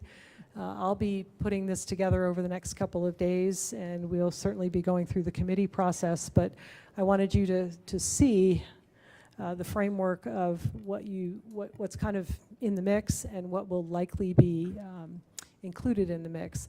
And of course, middle school tracks are something that is becoming important. There's now middle school athletics, and we have some middle schools that don't have tracks. We have a few high schools that don't have tracks, so there's that as well. And then we have a few maintenance-ish items that are pretty expensive, and those are some pool deck renewal. We have sound panels in some of our gyms that are literally falling down. Those to me are a safety issue, so you're going to start to see those as prioritized. Our scoreboards and sound systems, Plan Ops and Maintenance has been trying to do that kind of through their maintenance budget, and we're just not as successful as we need to be there. So we're probably going to be putting up, proposing a project to do a little better job. Similarly, football goalposts, we get the, hey, the goalpost doesn't look quite right kind of conversation. So we think we're going to be a little bit more proactive. We have continuing sewer issues at both Satellite and O'Galley with their stadiums. We need to deal with that. So we're not sure what the problem is, but that's something that I think you will likely see in in the capital plan. And then we have 2 more tracks to rubberize, and we will be done with that project. So, and then I just want to highlight too that, as I mentioned earlier, we really hadn't done much in athletics, and over the last year or 2, we've done quite a bit more. So these are some of the highlights of what we have accomplished with our capital plan, and I think our athletic programs are benefiting from the work that we have done, and we'd like to do more. We are a little bit about sustainability. Need to just bring up that word because we continually have that push-pull between things that we have and things that we would like to have. And the more we add to the would like to have bucket, the more we have to maintain, and we're not collectively growing our maintenance function. So, and this applies to not just facilities, but security assets, to educational technology assets. Everything we add that we don't have today, we have a maintenance responsibility for the future. So we think about that, and I feel a responsibility to make sure that I bring this up when I talk to the board about capital. We have been doing really well with partnerships with the county and municipalities, and you'll probably see some more of those coming up. And then just the school fundraising, especially at the high school level, there's a lot of differences, as you all have seen in past discussions, between what high schools can raise for athletics and other assets in their district or in their school. And then those also become maintenance responsibilities, which I'm finding a few, 30 years later, things that maybe need to be addressed that were built, by others that might need a little bit of work because they're used by the school for a purpose and they're not functional or not safe. So we're starting to look at those as well. We talked about sustainability also in our operating budget, and probably the same with others in operations, that the skill set that we have in our trades is a traditional skill set, and as we add more technology, like our chillers become more advanced, our intercom systems become more advanced, our electronics become more advanced, we are going to need to change the skill sets that we need to maintain these assets. It's going to be different in the future, and that's something that we kind of keep on the middle burner in terms of awareness and looking at evolving our job descriptions and potentially our pay scales to keep up with the needs of maintaining the assets that we're acquiring. And then again, just several more things that we've been talking about and looking at and that you might see in the capital plan. We talked about ALC in Gardendale. I will tell you that outdoor basketball courts and goalposts, basketball goals in this district need some love. And so I would like to try to show them some love, so you might see that in the capital plan. As I mentioned, several schools do not have tracks, and several schools do not have something. So especially at the high school level, if you talk to any high school, they will tell you we don't have something. And because we are doing assessments, we kind of have a sense of who has what and who doesn't have what. We have auditorium performing arts center situations where some schools have them, some schools don't. Yeah. A lot of schools are asking for more parking. And then there's just the standard, casework type things that we're doing, some with sales tax, flooring. We had a great investment in flooring in Esser, made a huge difference. So all of these things kind of work together, and we try to strategize among the different pots of money so that we can optimize how that money is invested. So anyway, I just wanted to kind of give you a sense of what you might be seeing, and also mention that when you see the facilities capital renewal, that's been about 6.3-ish million every year, and I cover from that when maintenance runs out of money, and I also cover random events, and we've had quite a few random events coming in this year that just, things catch on fire. We've had an enormous cost in renting chillers this year, to the point where we could have bought some chillers. Like it's not, I don't think, a fixable problem, but it is something that we need to be aware of, because when a school is out of air conditioning, we have no choice but to figure out how to get cool air in the school, and it's very, very expensive to rent those chillers. And if you look at the the construction proposals, sometimes chillers are like a year and a half out. And so if the chiller's down, that's a problem. Now, we're doing better. We have done really well with redundancy at some of our schools. As we're doing chiller projects, we're trying to build in redundancy, and that's working pretty well, but we're 1 or 2 chillers away from a major expense. So with that, I just, we try to be strategic, and we'll appreciate conversation with the board when we bring the capital plan to you. We're moving, and I think Cindy's group is moving towards more multi-year capital and operating planning so that we have a better sense of where we're going. Having a little bit of a mix of renewal and new assets, and we in facilities, I'm very proud of what we've done in terms of data. We have far better data than we had 5-6 years ago, and so we're really making good decisions with data. And I just have to say too, from just a staff perspective, collaborating with my colleagues on capital investment is a pleasant experience. Like we work together, and we try to make sure we deliver the best value for our students. And so I'm really proud of that. And then, as I said, our capital allocation committee, we're meeting next week, and I believe Cindy's planning to bring a recommendation to the board on the 11th. We incorporate that into the fiscal year 24 budget, and our funding arrives in December, and we get going. And Mr. Susan, that is the end. Thank you, Ms. Sue, and you did it You did in it. Did I 15 make it? minutes, really remarkably. Thank you so much. I'll let the other board members go, but I did want to mention to the board members, Ms. Campbell had sent us an email in concerns with one of the meetings I'd like to address here in a couple of minutes. So if we can take 5 minutes at the end, but I'll let you guys all make your comments and I'll make mine. Does anybody want to wish to speak ahead? No. No? Yeah, I just want to say thank you, Sue. I don't think we praise our staff enough, and you are beyond a wealth of knowledge. It's incredible, the scope that your job has, as well as your staff. I know you're not a one-woman show, as well as everyone else sitting here. Sorry, not trying to say you're not important either. But it's, man, when you put these presentations on, it's so impressive, and I'm glad the community gets to see the depth of your work and how much goes into consideration every single day that you do your job. I don't know how you turn your brain off at night when you're constantly pre-planning for the next 3 to 5 years, but I appreciate you so very much. Thank you. Thank you, Ms. Jenkins. Ms. Campbell? I'm going to add mine. This is a big task. I especially just want to appreciate and highlight slide 7, which was the graph with the dip, because I think that was just so important for, that kind of information was going around when we were having the sales tax conversations, especially in 2014, the first round, and even some in the second round. But that's why we are where we are. And we can't reduce our debt payment. We've reduced it by refinancing as much as we can, and I will be so happy, and I won't be on the board then when we can get to, like, the debt's gone, right? And I'm proud of this board for continuing to commit to build debt-free, because we still have that $300 million hanging over our head. But that graph was so important to explain why weren't we fixing air conditionings during that 3 to 4 year period. We were literally just surviving. And thankfully, these fires and chiller breaks didn't happen at that time, but some of the reasons why we're having the chiller breaks now is because we weren't able to maintain them. So it's really important information.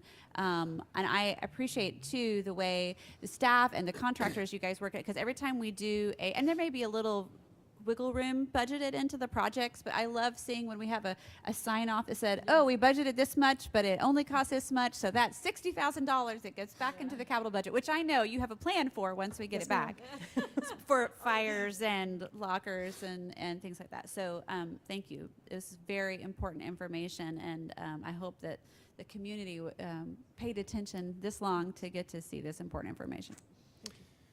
Thank you, Ms. Campbell. I'm going to echo the sentiments of my fellow board members. We appreciate you. I mean, honestly, you are above and beyond. Your team is amazing and very informative. You were one of the very first people that I got to sit down with and meet with, and I walked away and I thought, I am so encouraged by the wealth of knowledge that you have when it comes to all things facilities, really. So I appreciate you, and thank you for giving us this presentation. Thank you, Ms. Sue. I just wanted to mention, everybody, I think one of the dynamic, did you have something? Well, go ahead, man. I'm just going to. I'm sorry, I looked over and I thought you didn't. Go ahead, go ahead. I'm sorry. Again, I thought he had said thank you, no. but it more than that, it gives us the background knowledge when we visit our schools, of what's going to be taken care of. It solves the problem of us saying, I don't know, I'll look into that. To just say, no, it's on the list, and we can get you some more information. It just lets us tell our schools that, you know, we haven't forgotten about you. You know, it's just that things take time, and we are going to be able to spend more of our efforts towards the fixing up of things, because that's where we hear a lot of our concerns is, wait, you forgot about us, you know, and this just tells us, no, we have not, you know. So thank you for all this. Yeah. Thank you. So I just want to say thank you so much, Ms. Han. A couple of the things that I saw were some of the projects that we've known about forever that we're needing to get to, that you have on your list, that we're trying to put this together.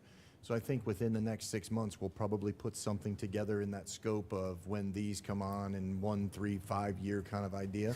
One of the things I wanted to say is just to put on the radar of some of the board members and some of the newly elected ones, is that the pools inside of our school district are a difficult situation. I have this one individual that's in south part of the county that does pool training, and he pointed out a great point is that he feels that if we sat down with the county, with the what is the name of that workout place that they have that has a pool inside of every one of them? Is it LA Fitness? LA Fitness has a pool, and they already train. He trains them as a private individual, but he said they might be open to letting us use that. But I think that there's an opportunity for us to sit down and collaboratively discuss with many of our other entities, both the cities and counties, on a 1, 3, 5 year plan for many of our things that we might be able to collaborate on. To include the pools would be the number one, because they can't get there, but we're already spending so much money to maintain these things that there might be an opportunity to say, hey, this is how much it might cost, this is how much we're spending, just as a thought process for review, and then do that in other areas. So thank you, because I know we have talked about doing that and stuff like that. The other thing is I want to say thank you for the beach volleyball. That is the coolest thing in the world. If you guys haven't had a chance to get to any of those competitions, it's the first year, and we're, you know what I mean? It's some cool stuff going on. And that's it. I just wanted to say thank you so much. Thank you all. Yeah, thank you. So in regards, Ms. Campbell was concerned about, and I looked at it, and it's a legitimate concern. On the 24th, we have like literally Monday through Friday meetings every day, right? And I think that was placed there as a, are we all available? And we're like, oh yeah, we'll be available, but then we didn't have on the other stuff. Right. So Ms. Campbell, if you wanted to kind of mention where your concerns were so that we can address them. So the week of of April 24th, if you want to look at your calendars, we have scheduled now a 9 to 5 workshop like we had last Monday. We have our regular board meeting day on the 25th, which starts whenever it's going to start, and with whatever extra meetings might be added. We don't have something on Wednesday. We don't, but I have SIAC on Wednesday, the 25th, the 26th. The 27th and 28th, we'll be doing all-day superintendent interviews. And listen, I don't have another job. This is my only job. But I can't imagine, you know, I honestly, my biggest concern is I'm not sure that we're going to have time to do this job. If we have all these back to back to back to back. So, and our very most important work that week is the interviews for the new superintendent. So I would just suggest, can we just take off the 24th, and if we get through these other all-day things that we've scheduled over the next few weeks, and we feel like we still need another one, that we can push that back to May. I don't think there's anything so urgent that we got to get it done that week. I think the concern is the 24th. I think that we can give Tammy an opportunity to send out another Google poll. Doodle poll, so that we can see about that. I'll have her add the month of May, and then we'll go. The concern that we have is that we many of the policies we have to go to review, but the good thing is that many of the policies that we're about to come up on have been reviewed and already updated, and they're not in that crisis type situation. So I think that we're going to be in a good place. So I'll do two things. One, I'll ask Tammy to add the month of May and some of the other opportunities. We'll cancel off that 24th. That's a good point. And then I think the other thing I'll do is I'll do an evaluation of how many of the policies that were coming into the next couple sections are actually not updated within the last 5 years, to give us an idea of how long, because we may be able to move through it quicker. And you make a good point. So I just wanted to say that. Thank Is that you. good? I appreciate that. Thank you. My family thanks you. All right. With that, I think we have an opportunity to take a break, and I'll see you guys back at 5:30. Thank you very much.